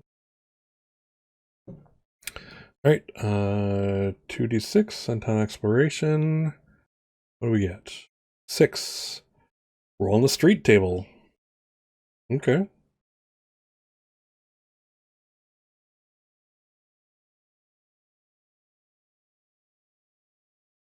Street table it is. So 1d6 on the street table. 6. Play event number 3, which we just did. If we already played that, roll on a random encounter table. Wow. Please, please, please. No unique vampires. Please, no unique vampires. All right. Okay, so random encounter table. Here we go. Cross your fingers. 4. All right. Roll. Okay, so it's either possessed or living dolls. Ooh, that's all scary. All right, so 5. Living dolls. All right. So this is going to be very interesting.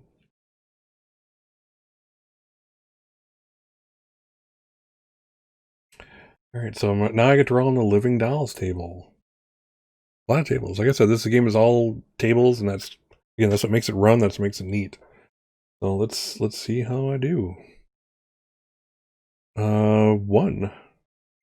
Vivina, porcelain doll. Ooh.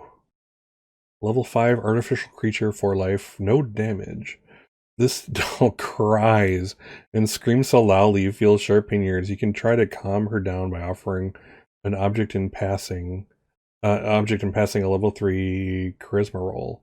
See what object she craves, roll 1d6. If you do not have the credit, you do want to give it or fail the roll, you'll have to fight her. For a return which she is still crying, roll 1d6 chance of random encounter. If any other creature arrives, you must decide whether to attack that creature or Viviana. Oh, wow.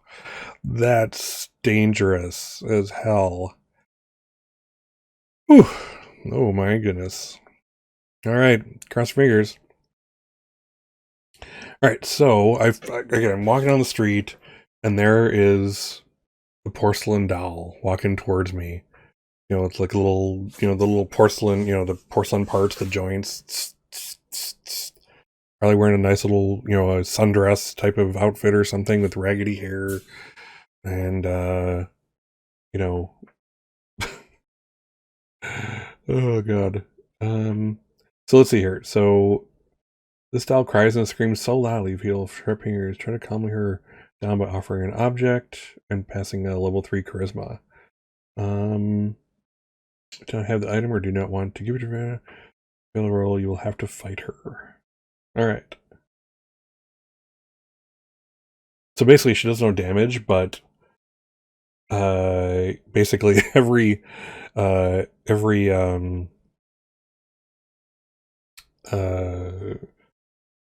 yeah, like 1 in 6 chance of a random encounter. So every one that she could finish her roll on this encounter table is potentially bringing something else there that I have to escape from. So this is gonna be interesting. All right, so let's see. I'm gonna roll d6 to see what she craves. See if I can even make a deal with her. So 2. A book. Well, I do have a book, but I'm not giving it up to her. So it looks like I'm fighting the little thing. God damn it. All right, so I have this antique flail. So, wonder. I forget what like the thing was about. So I'm gonna look it up real quick. Um.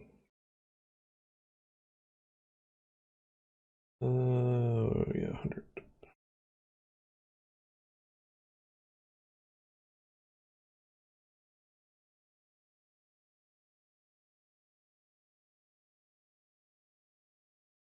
Okay, so because I remember the flail does something interesting. So if you roll a 6, it inflicts damage 2 instead of damage 1. Yeah. Roll a 1 when you attack, however, you hit yourself for 1 damage. Alright. Okay, so let's go back to the dolls.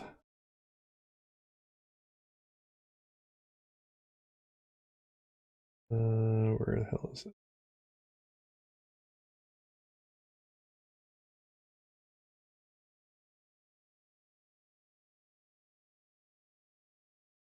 Okay.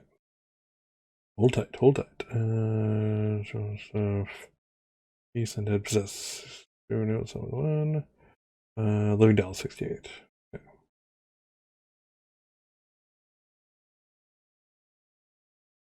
Okay. Alright, so let's get back to Vivina, who now I have to freaking destroy. So let's see. Okay, so she has 4 life. Level 5 artificial creature with 4 life. So, all right. I mean, I feel like I gotta keep using those shotgun shells. So yeah, let's see what we got. All right, so I'm gonna roll. I get a +2 for my shotgun. So let's see. So I basically need to roll a 3 or more to hit. Let's see how I do. No. Miss and lose a shell.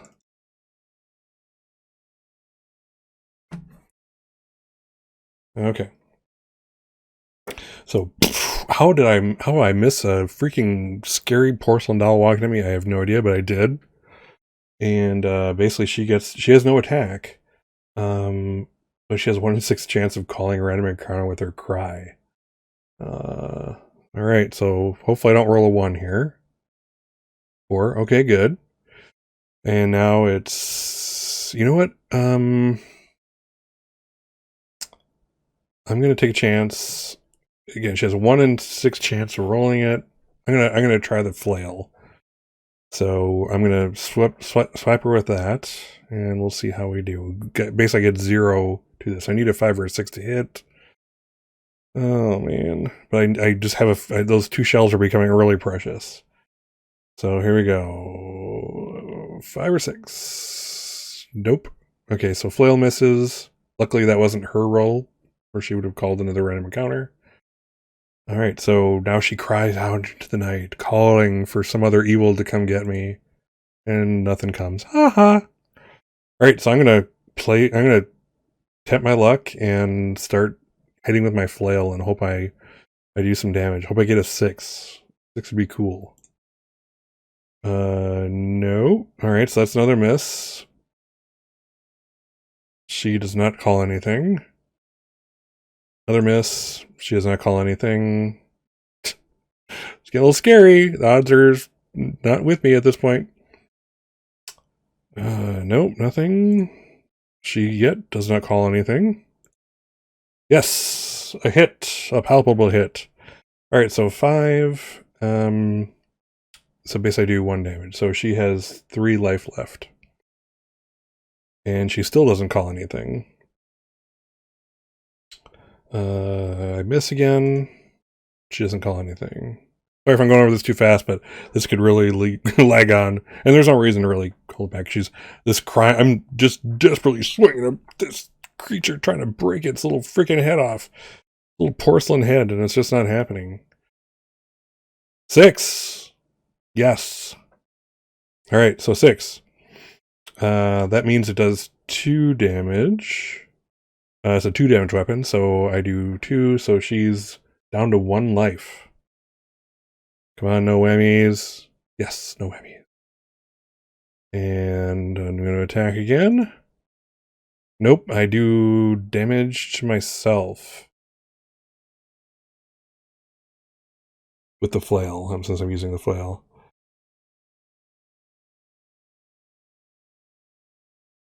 All right, so that was... this is the point where you're glad that there's no social media after the apocalypse. But yeah, so, okay, now watch her roll a 1. Nope. Okay, she still doesn't summon anything with her tears. I need a 5 or 6 to complete this. Come on. Nope, I hurt myself again. Crap. All right. And she's going to call out, and she does. Oh, crap. I was so close to killing her. All right, now I got to roll on the random encounters table. Let's see here.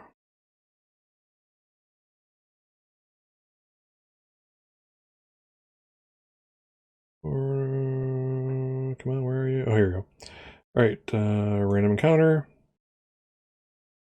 All right, let's see what I get. As if freaking living dolls isn't bad enough. A 5. Ghosts or aliens? It's an alien. God damn it. Oh, shit. All right, so... okay, so... Oh my god. Alright, let's see what kind of aliens. Alien hunter. Oh god. Um... Oh my... This is horrible. Alright, so so her cries call an alien hunter. Not a hunter of aliens, but an alien who is a hunter. It's level 6 with 8 life, so yeah, this is really dangerous. And it might just get it could potentially surprise me. Has a 4 and 6 chance of surprise, so I want a 5 or a 6 on this roll to not be surprised. Otherwise, it gets to hit me. Nope. Okay, it gets to hit me. It does 2 damage, so I take 2 more damage to my life, down to 4. So I don't want to. With all this trouble, I can't escape without taking out what's her face. So I'm gonna chance it. So now I got 2 creatures. Oh god, I should cut my losses and just try to escape, but the alien hunter makes escape rolls harder. So let's see what I get. All right, here we go. I need a 5 or a 6 to hit with this flail and do damage to Viviana. Oh, nope. All right. So Viviana's going to call again. Please no whammies. Okay. And now the alien hunter gets to attack me. It's level 6, so I need basically with my dodge, I need a 5 or a 6 to not be hurt here. Oh, God, this might be where I die. Yep, okay, so I'm down to 2 life. This is bad. This could be the end of this character. Let's see. So yeah, so you can imagine the scene. You know, Viviana is crying out, and I'm like, ha ha ha! Nothing is coming to save you, you evil little monster creature. And sure as heck, after a while, this beam comes out of nowhere. This alien hunter thing. This thing looks like almost like a predator, but tentacles instead of little face fangs. This comes out, and I'm gonna say it probably shoots me with some kind of ray gun. So basically, all right, so let's find out. I might just have to cut my losses and escape. Let's see here. So, just out of curiosity, what are the escape rules?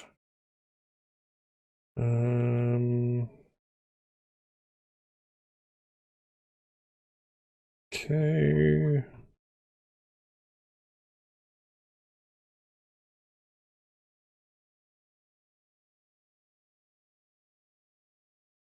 Okay.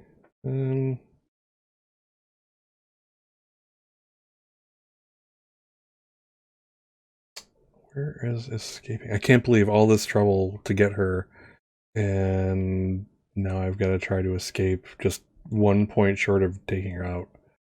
This hurts. Okay, where the heck is escape? How do I escape? How could I escape? Alright. Sorry. Okay. Rise, running away, escape rolls, 32. Okay. I still don't see it. I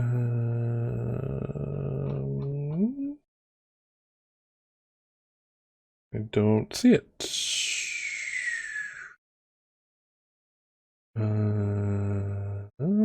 Keep track of ammo.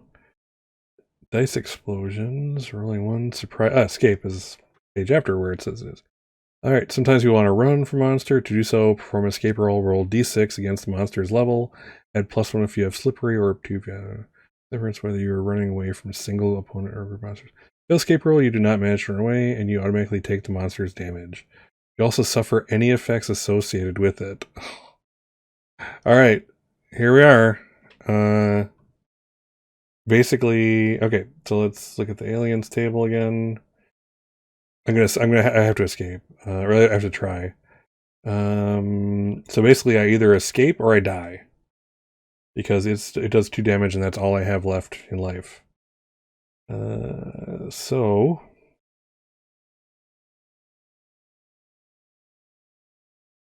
let's see. Okay, so what's its level? It's level 6. Ugh. Wait, no, alien. It's level. Yeah, it's level 6. Okay, so basically, I have to roll a 6 here, or I die. So I either escape or I die. I have 1 in 6 chance of doing this. It's not looking good for Scott. Scott is probably about to die. Here we go. Oh my god, I got a 6. I got away, but I'm like so badly hurt right now. Oh, okay, so I got away and I got no XP out of that because I didn't finish her off. Well, at least Scott lives to fight, I won't say another day, but another round perhaps. Oh, wow, that was lucky as hell. Okay, so you can only imagine Scott is, wailing away at this porcelain doll, like about to coup de grace.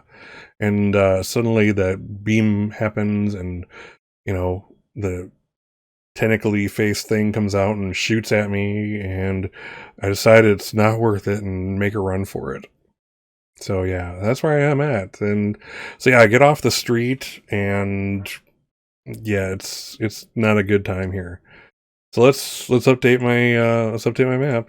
Things are not looking good. I'm at 2 health. I mean, that's not good. But we continue on. And I've closed, by the way, 0 gates out of 7 needed to win this game. All right, 7. Let's see. So it was a street. Vivina, and alien hunter. Not searched. Escaped. So basically, I can go back into this at any time, but I have to face whatever's there. So yeah, I'm not ever going back to this spot again. That was horrible. That was horrible. Hopefully, I can get some kind of healing. I mean, I can not take 1 or 2 damage and take a permanent wound, but I want to avoid that. I mean, this is literally the first game here, so yeah. I wanna keep Scott alive. I want to keep Scott alive as long as I can. All right. Okay. So all right, we're gonna keep going south. We'll do the north, south, east, west idea here, and let's go. I just don't have anything to heal myself with right now. So yeah, I'm about down to 2 out of 10 life. I need something to heal me. I have 1 XP. Yeah, I got candles and salt, and 4 food. Oh, you know what? Oh, look at that. Oh, I didn't realize. Okay. There's actually that spot for candles. I don't know why they do specifically candles, but since we have the spot, let's use it. Okay. Oh, geez.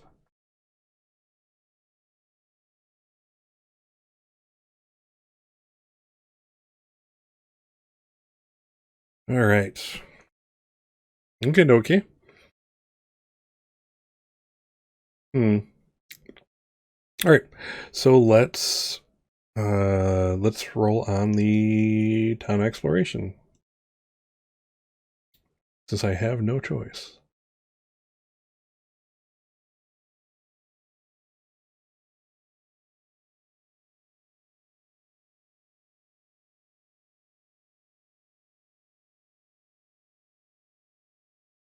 Mm-hmm. Come on. Oh, here we are. Okay. Town exploration. Let's make our roll. 6. Oh, actually, I'm sorry. It's a 2d6. I had to roll. All right, 8. Store or street? Okay, street's been treating me really bad, so I'm going to go to store. So that's page 52.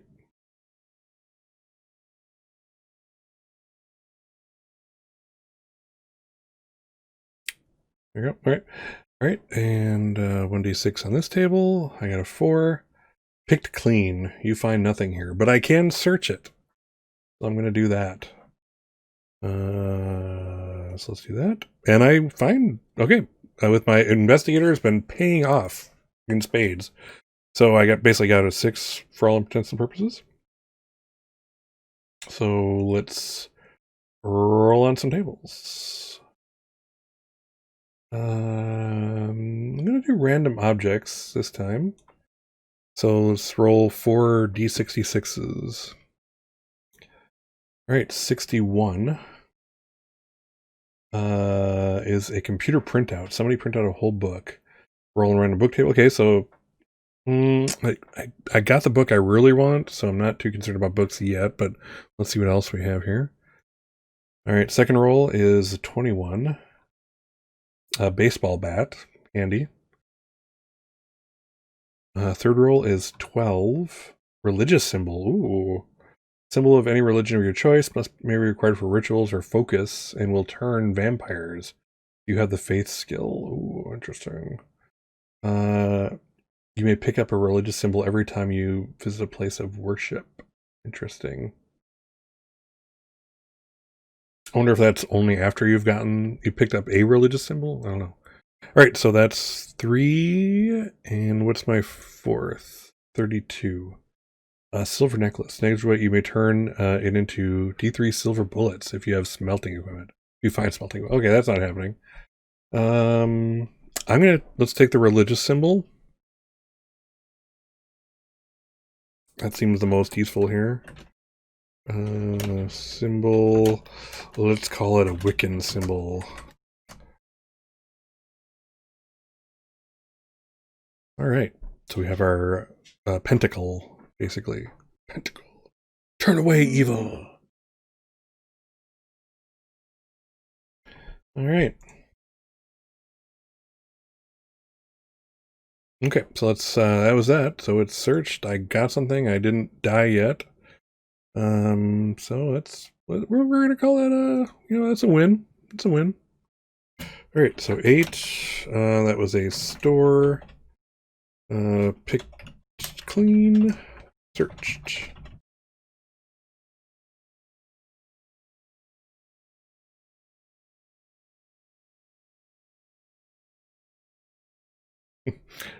Damn it, roll 20.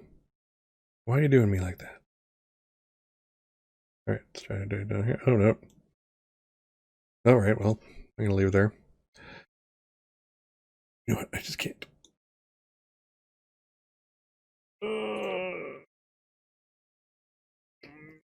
All right, I'll stay there. I don't have time. I don't want to pick about that. Okay. So that's 8. All right, so I'm going south again. And let's see what happens. Let's go back to the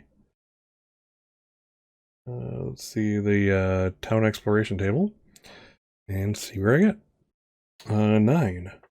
Roll in the sewers table. Oh, that sounds Awesome. Awesome. All right. Sewers table 53. Okay. All right, so 1d6 on that table gets me a 5. You find a section of the sewers that become a safe house if you first clean it up from 2d6 zombies, level 3 slow. 1 life each, damage 1. Let's see. What does a safe house get me? Let's look at that really quick.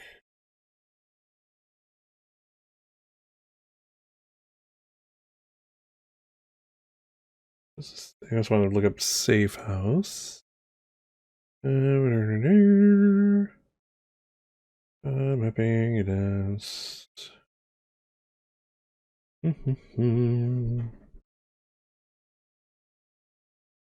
Encounter.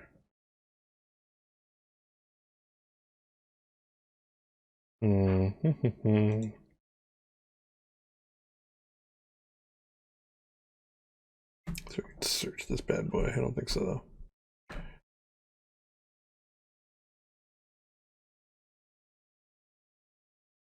Okay. Oh, come on.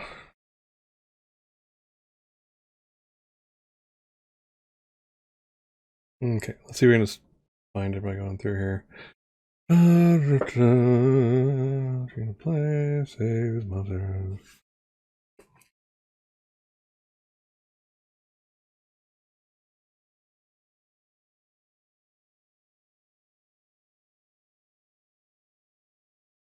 All right, when you visit a safe house, you may leave any number of items there. You will find these items there if you visit the box again. Your safe house is there is no longer safe. Roll blah blah blah. Okay, we don't care. If they're let's see, safe house there is no longer safe. Okay, theoretically it is.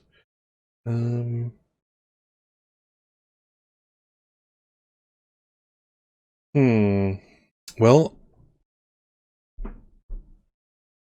okay. All right. So we have zombies. I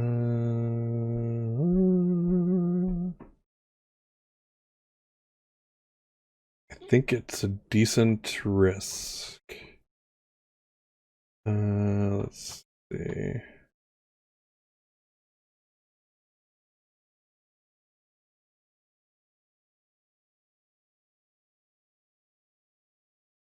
Okay. All right. Just have to find my way to sewers. Sorry.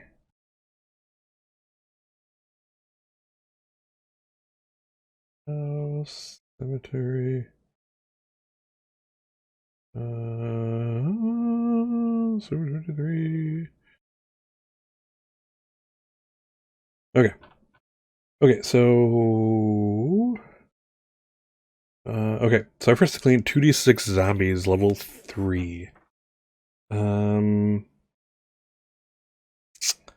okay, so I haven't fought groups of zombies yet.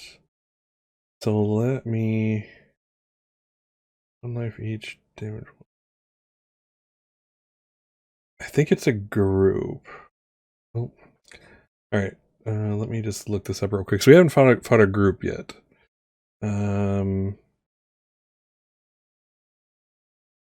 Let's see.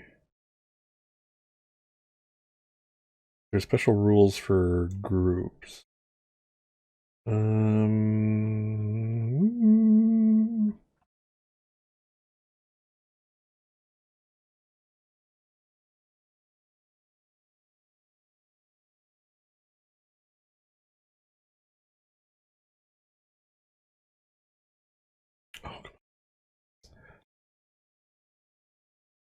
Okay, combat. Okay, when if you attack a group of monsters with 1 life point each, which these are, each damage point kills one of them. So you attack a group of, that example is you attack a group of 6 level 3 zombies with 1 life. Attack roll is 7. 7 divided by 3 is 2. You kill 2 zombies. It's monster's turn. Only the monsters survive the attack. Ooh, let's say so if you have 6 zombies and kill 2, you will only have to defend against the remaining 4. Um, okay, this is not good. This could easily be 12 zombies and they just devour me. I have 2 health left. Unfortunately, this is not something I feel I can take on. Let's see here. Okay, so that can become a safe house if you first clean up the zombies that are occupying it. So, and these are slow undead, so I don't have to escape them or anything. I'm just gonna walk away. I didn't need a safe house that bad, so that sucks. I really wish I could find some kind of healing. That'd be awesome. But and it's literally 2d6 zombies. So if I roll 12, suddenly I have to roll 3 or more 12 times. And each time I fail, I take 1 damage. So I'm the odds are completely against me. So I'm not going to do it. So these are slow, so I'm just going to walk away. All right, 9 sewer potential safe house messed up, not searched.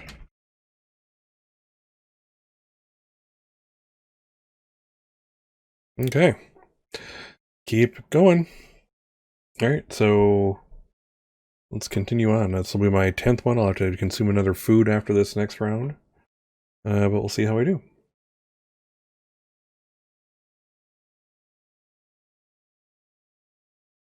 Okay.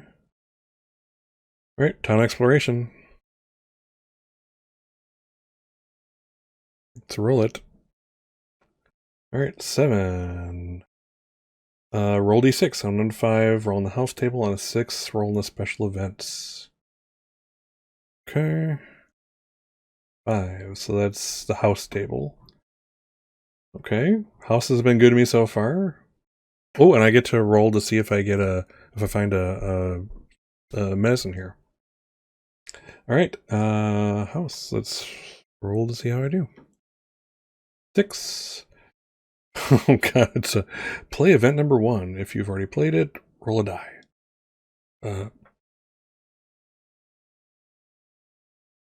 Okay, so play event 1 on 78. That bodes ill, but let's go there.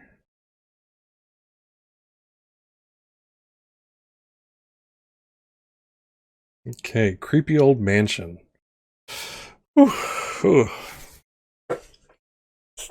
Game wants Scott to die, basically, is what's going on here. The game wants Scott to die. All right, creepy old mansion. This is definitely Alone Against Fear, and I'm both alone and in fear. So good job on naming the game. All right, so creepy old mansion. You end up in a creepy old mansion. There's a 1 in 6 chance of an encounter with a creature from the possessed table. If this does not happen, there's a 3 in 6 chance of an encounter from the ghost table. And in case you found a Hellgate, but I can't close it, so crap. But at least I know where it is.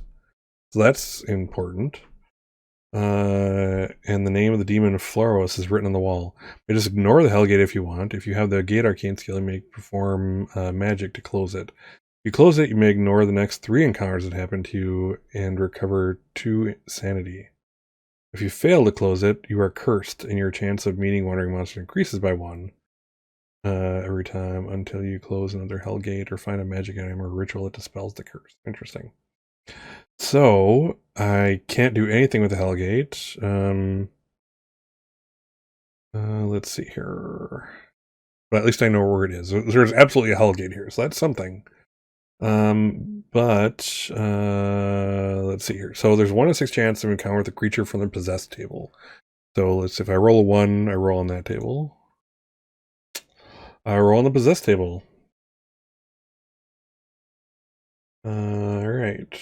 So let's find the possessed table. Alrighty.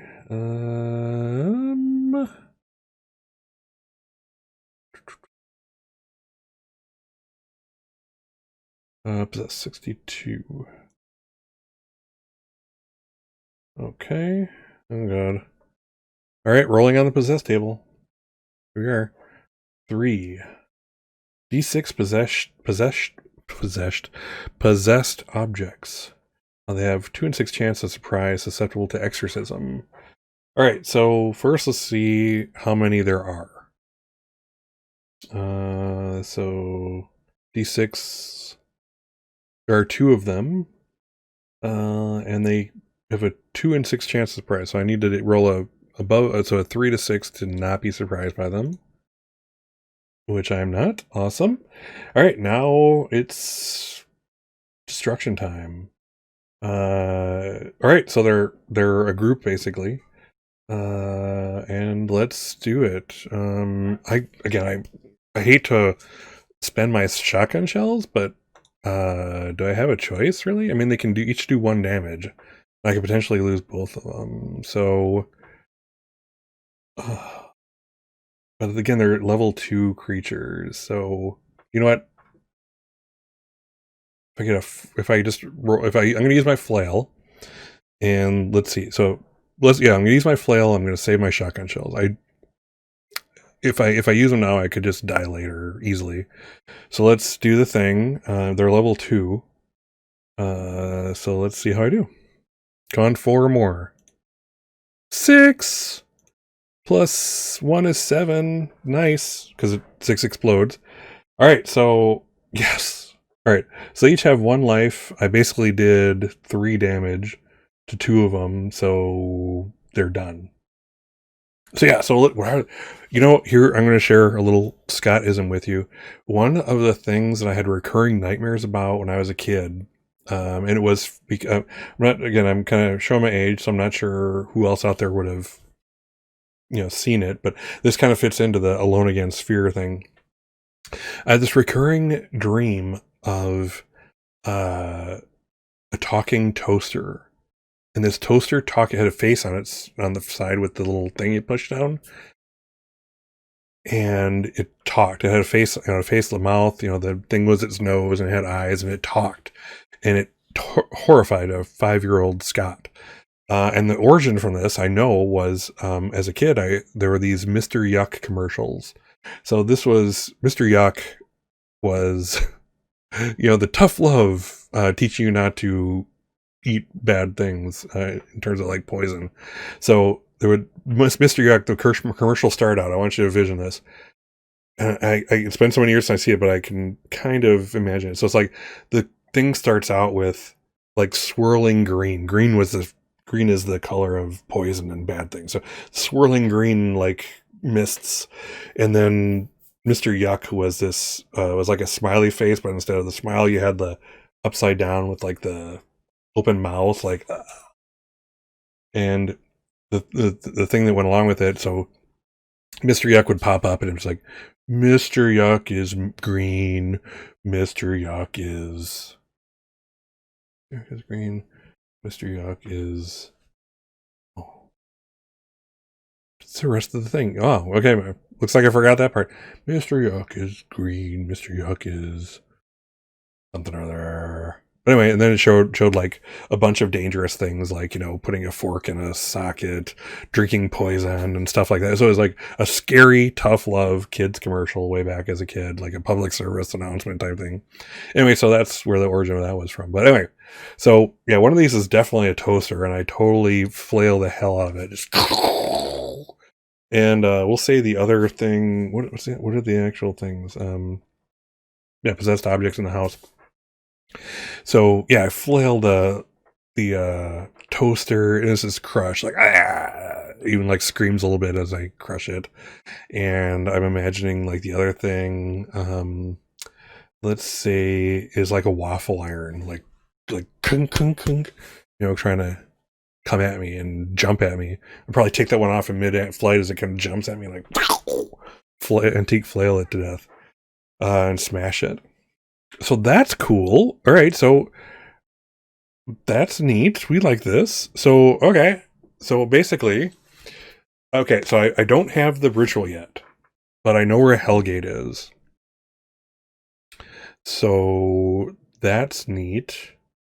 So I can always come back to it. But right for now, I ignore it. I can't do anything with it, so I don't get a benefit or of closing it or a potential curse for failing to close it. Plus I need like a 6 to do it, and I'm not. And like I think you like lose sanity with every failure. Plus, there's this curse going on, so I have a little ways to go before I can do this. But again, I have 2 freaking health, man, and nothing to heal myself with. The best I can hope for it. So it does say that between sessions you heal up all of your stuff. So basically, I'm going to complete the session and I rest enough to get healed as I continue if I'm not dead. But that is one of the benefits of closing off a session. So yeah, so you know what? I am here. Oh, you know what? Crap. I got another XP for this. So I'm going to spend that right away and get the gate ritual right now. Nice. Okay, so I do have the gate ritual now. Let's get rid of this holy book, and then we'll spend our XP. Based on down to 0 again. So XP 0. Okay, well that was worth it. But now, okay, so I need a 6 to do this. And my odds are not good. I mean, it's 1 in 6 with this other thing. So let's look at the ritual real quick. Okay, so I got this skill. So that's pretty cool. So let's look at this skill real quick. So, all right, so the gate skill is basically, I've learned it. Okay, so using this arcane skill, you close a hell gate. It's from a level 6 will roll. Roll at +1 if you have will, or roll at +1 or +2 if you're expert. Failed attempt costs 1 life and 1 sanity as the energies of hell course through you. You may try as many times as you want until you run out of life or sanity points. So this is not a good time to do this. Plus, I think I want to save up for the will skill, so at least I have like a 1 in 3 chance. So let's look at. I'm gonna look up the will skill, and here we are. Oh crap!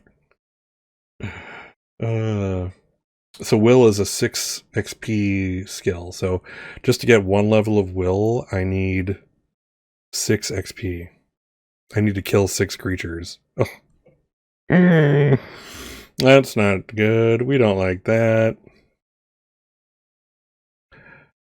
Alright, so I'm tempted to just try it. And pray for a 6. Well, I don't pray for anything. Hope for a 6. And take a risk of losing, going down to my last life and last sanity. And getting that curse, which is not pretty. Or see if I can, recover long enough to get those 6 experience points and come back and with the will. Or maybe, you know what? If I survive to the next session, I can, the purpose here is to close the gate. So I might just go straight in and say, when I can get back to this and say, all right, I'm going to keep trying till I close it. 1 in 6 chance. And if I start out back with all my life and sanity.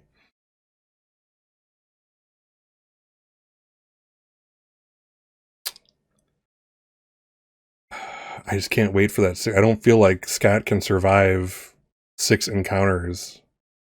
And if I don't, then I know where this thing is, but I've lost it. Oh, you know what? I also get to roll. I'm going to roll on the. I almost forgot to roll the to get the vial of medicine again. So that could help me out if I can just get 3 vials. Let's see if I get. We'll see if I get a 1. Nope. Okay. So I search the house and no vial of medicine. All right. Okay, so I'm not going to do it. I mean, I just got to survive this session, and then I'll be recovered, and I can maybe close it. Because I'm willing to sacrifice Scott to close a gate. Bottom line. So, and that means 6 to go. But it seems like a shame to pass up a gate. But again, I wish I just wish I had that will, or if I could get that will skill. So let's continue. I'm not gonna do it. Not gonna do it. Not gonna do it. So let's fill this out, and I got to spend another food also. Okay. And this is 18. Okay, so 10. That was a house. Hellgate. Unclosed. Searched.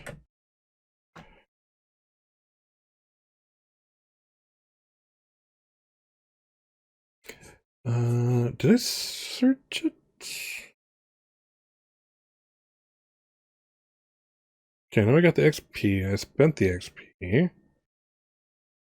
But did I search it? I want to say no.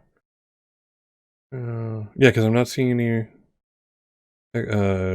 66 rolls for this part. Yeah, 5. Okay, so let me just figure this out. So 2, 6, and then so that wiped out both of them.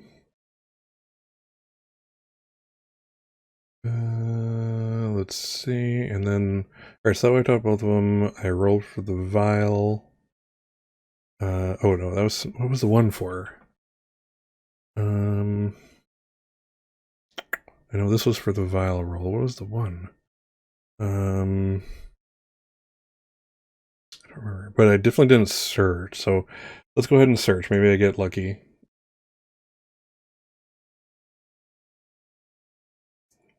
All right. So let's see here.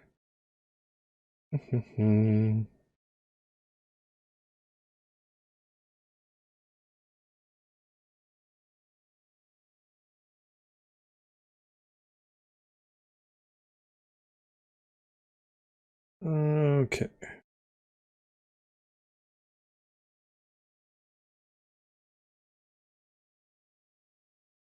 Let's roll on the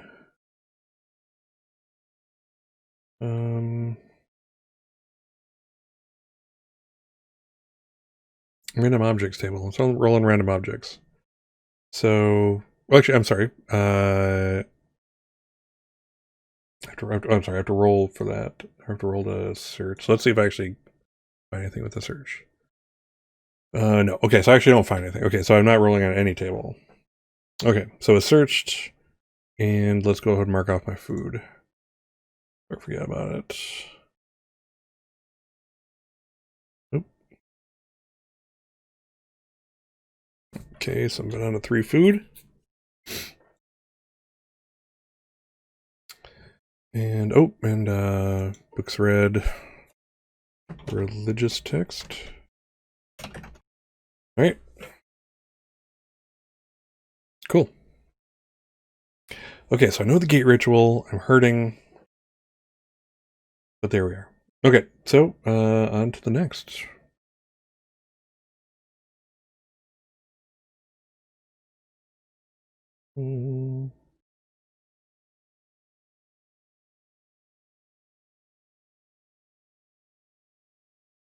Okay, the town table. Alrighty.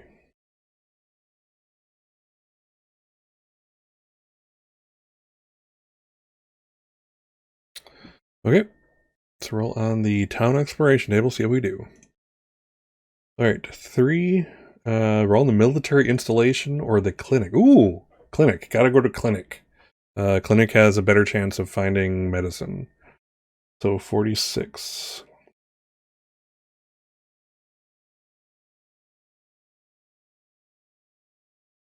Okay. So let's roll on the clinic table. 4. Safe house. Alright.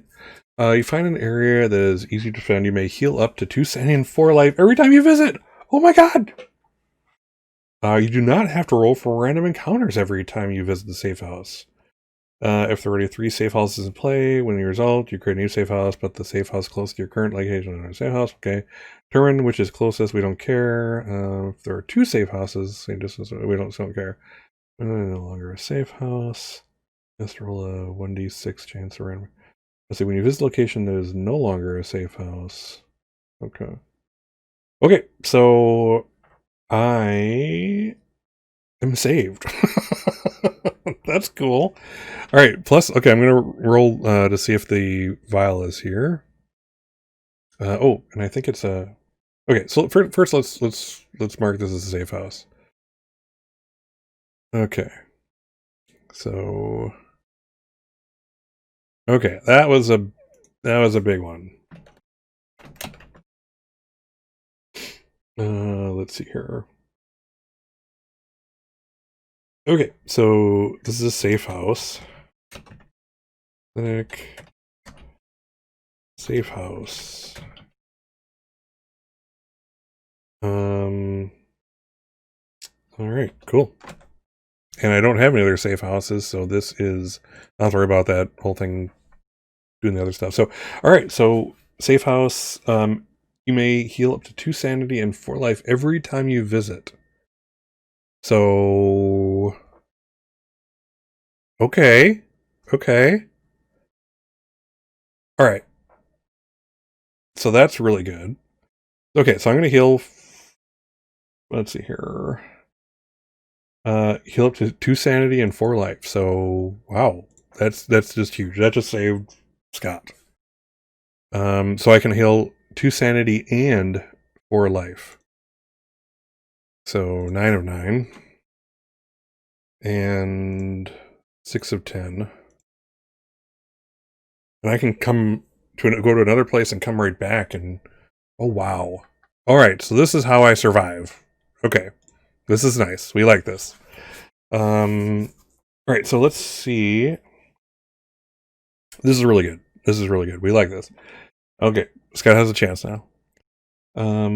So let's go, and I just want to see the my mission table. So I think so I still get to roll for let's see here. 1 in 6 chance of finding a dose at a house or lab, and 3 in 6 every time you visit a clinic. Oh wow. I mean, I could totally just work the system here and go away, come back, go away, come back, go away, come back. And that works. Let's see here. But yeah, it was a clinic box. So it is a clinic box. This maybe I can close this hellgate and still live. All right, so let's see if I get any doses. So I have a 3 and 6. So 1 to 3, I get one. Get a vial. Nope. Damn. I'm just not finding medicine. Let's see. Okay, so if you visited all boxes and then find, okay, we have not visited all boxes. All right, so that is good. You know what? Let's see here. So, I just had to figure out what happens if you go back to a place that you've already cleared. Let's see here.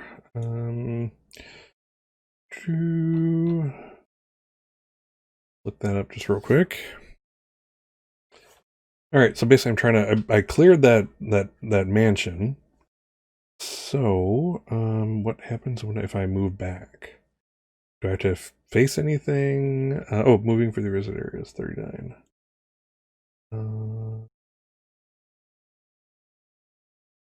Okay, moving through visit areas. You may move through boxes that you've already visited. You may search them if you didn't do it already. Okay. Every time you move through a box that you have not already visited, do not roll an exploration table. Roll 1d6 chance for random encounter. Okay. Let's see. If you move through an area that is occupied, let's see. You enter some creature there and fled. Perform a stealth roll to avoid the creature or have to face him again. Okay. Okay. So, all right. So first, I do want to. Did I actually? I don't think I searched this yet. Did I? Okay, I have not searched the clinic, so I'm going to do a search. So again, 5 or 6, I actually find something. No, I searched, found nothing in the search. Okay.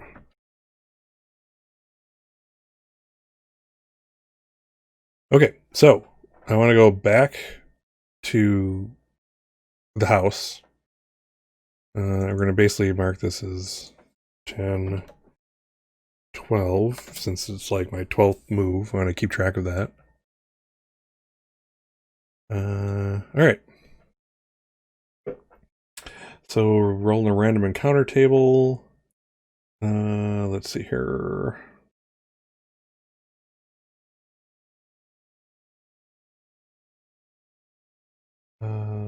Okay, so I see. Do not roll a 1 in 6 chance of a random encounter instead. Okay, so if I get a 1 here, I have a random encounter. Otherwise, I'm safe. I'm safe. All right. All right, so I'm at that Hellgate. Oh, wow. This is a turn of events, right? So,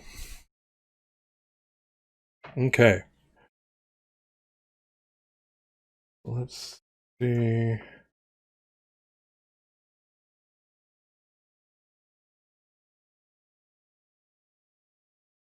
I want to find that the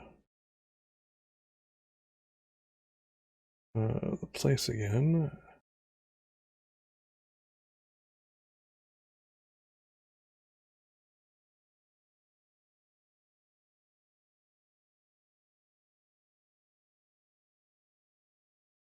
Okay. Just trying to find that that mansion again. Oh, here it is, group mansion. All right, so this tells me about the thing. Okay, so ignore the Hellgate if you want. If you have the arcane skill, you may perform a level 6 magic roll to close it. If you close it, you may ignore the next 3 encounters that happen to you and recover 2 sanity. Fail to close it, you are cursed, and your chance of meeting wandering monsters increases by 1. So 2 and 6 every time you visit an already visited box until you close another Hellgate or find a magic item. Okay. Well, odds are bad. However, yeah.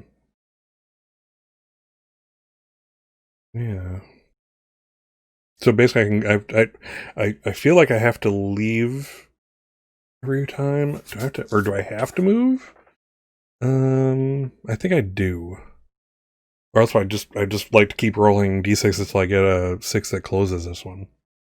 But I think I do have to at least go to another box. So I'd go to like this. I can move diagonally and go over here, or I can just go back to the clinic because that's technically. I mean, again, it seems like I'm gaming the game, but because it's my safe house, I don't have to do any like wandering monster type of stuff.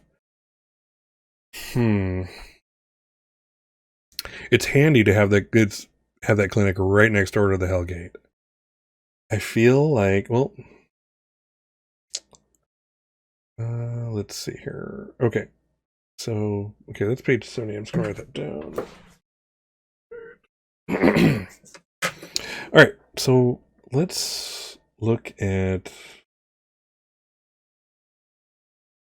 Let's see the clinic safe house. Again, I don't want to game the. I want to game the game because that's what you're supposed to do, but I don't want to cheat. I don't want to be that guy. So let's just take a quick look at. Let's see. Okay, safe house clinic.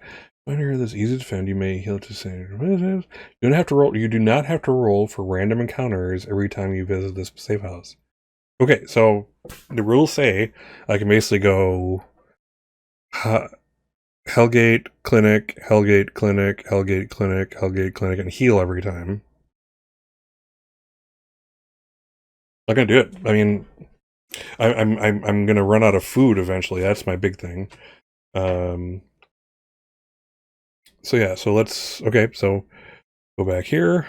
This becomes 13. Right.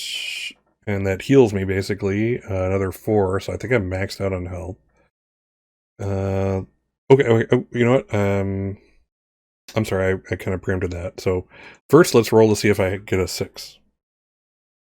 All right, cross your fingers. See how I do.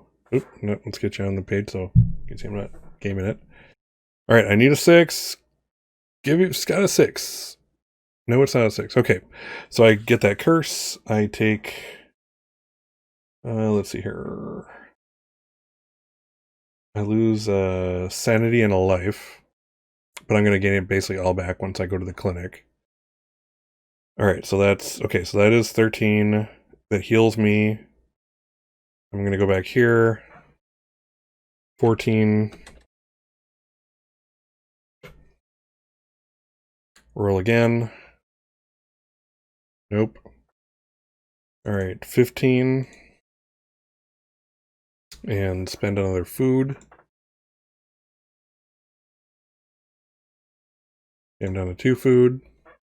I still have to, deal with that curse eventually as I'm going to, other places that have potentially random encounters. But, okay, so 16.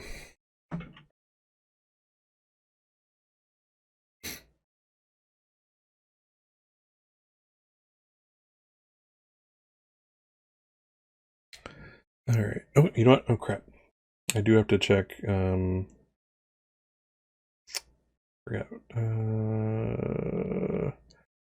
What happens when I go back to a different one? Come on. Sorry. Equipment.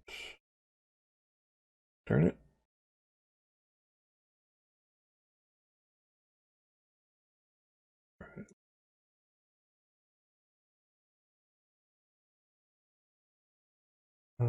Come on.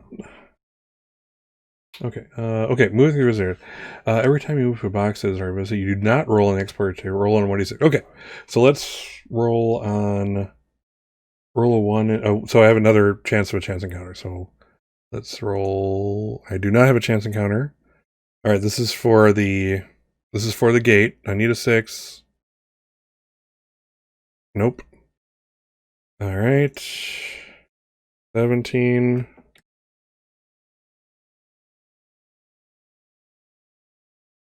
Okay, come back here. This is an 18. And roll to see if I have an encounter. No. This is to close the Hellgate. Yes! Alright, I closed the Hellgate.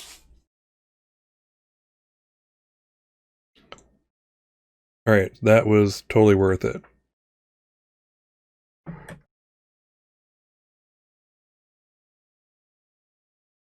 Alright, so again, gaming the system a bit. However, let's go. Okay, so we're gonna go back to our safe house. 18. And get healed. So basically I'm back to maximum health, but I still do have that curse. So let's just and plus I'm about to 19.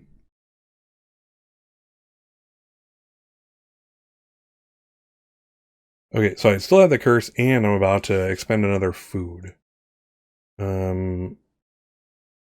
So let's see. Okay, so one Hellgate has been closed. Wow. Whew. All right, so let's look at that curse because I think it basically adds to my potential here. Let's see, so 78. Okay. If you fail to close your cursed and your chance of meeting wandering monsters increases by 1. So it increases 2 and 6, and let's see, 2 and 6 every time you visit an already visited box. Okay. So each roll was, I don't think that was for the getting in. So basically, I'm good. Okay. Okay, that makes sense. So yeah, for basically instead of 1 in 6 chance, I have 2 in 6 chance. But I think I could swear this 2 is not from. Did I have a random encounter? So I'm good with that. So yeah, let's continue on. So we closed the Hellgate, and I'm at full health and sanity, but I'm really low on food. Let's see.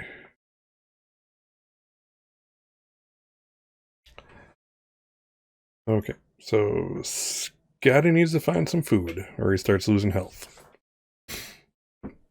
Eat some salt. All right, so okay, let's do this. It's basically I keep that curse until. Basically it's a 2 and 6 every time I visit an already visited box until I close another Hellgate or find a magic item.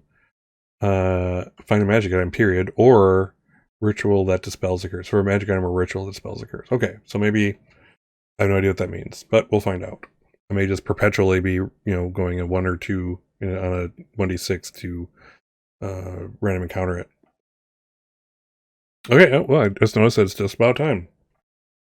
This is actually a good place to kind of close up. So, all right.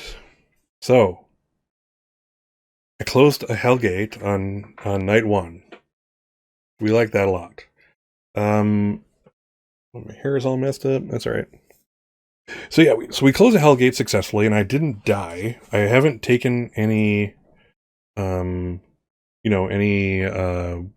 permanent injuries or insanities. I'm at maximum health and life. I'm down to 2 food. This is not great. But I can escape a slasher. I read the religious text, so I got the gate ritual. So I'm ahead of the game here. I would really love. There are so many skills I would love to get right now. I would love. I mean, obviously, willpower is a great one because it closes the gates on 5 or 6. But I'd also like to do better. These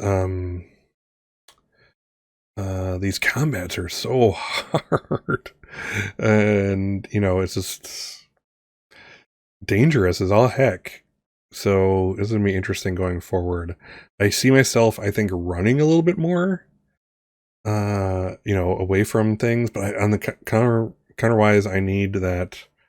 I need that XP.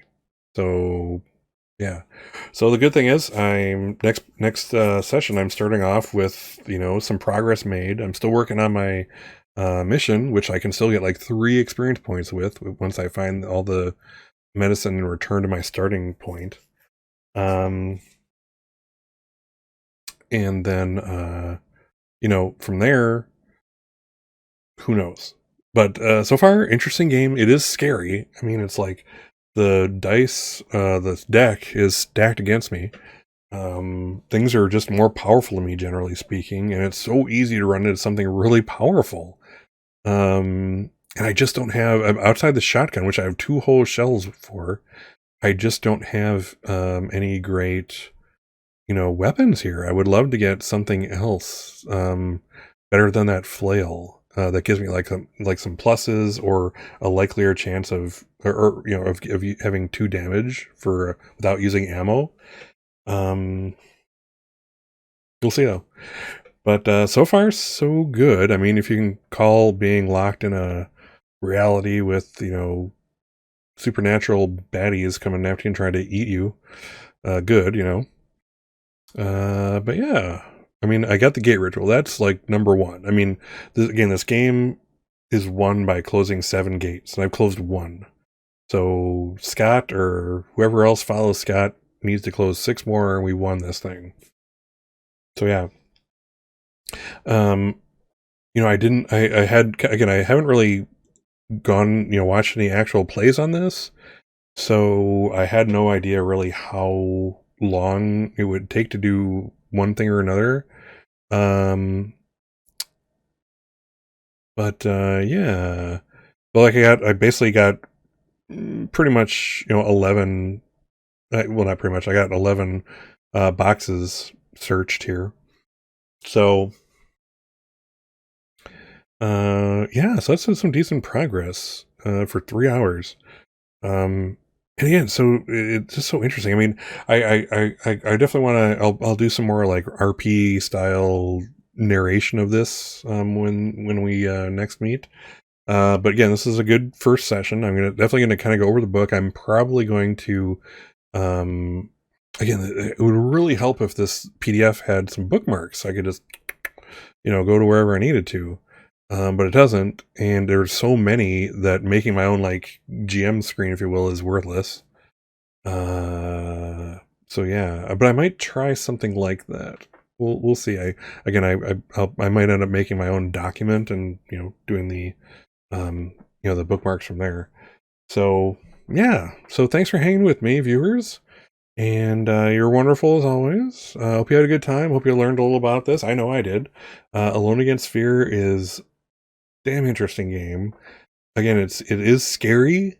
There, I have not felt like in control for a single square here, and that's exactly what you should be feeling for a horror game. And plus, it's a solo game, so I'm alone. I'm by myself. Um, it has an edge. I see where we're going with this. So anyway, thank you for joining me. I'm Scott's Case Files. If you're watching this on my Twitch, all my social media is in the about below. Watch this on YouTube. All my social media, my Twitch, my Discord, my etc. is in the description below. And otherwise, thanks for joining me. As usual, if you're watching this on Twitch, follow me or subscribe. I'm a affiliate now, so you can subscribe to me if you like. And if you're watching me on YouTube, subscribe to my YouTube channel, and hit the little bell and get alerted when I put new content out, which is regularly. I put all my role playing game, my actual plays out there, and including this one, of course. And otherwise, I hope you have a good one. Do good things. I hope good things happen for you, and just kind of go forth and do no harm, and take care, my fervent viewer. Bye for now.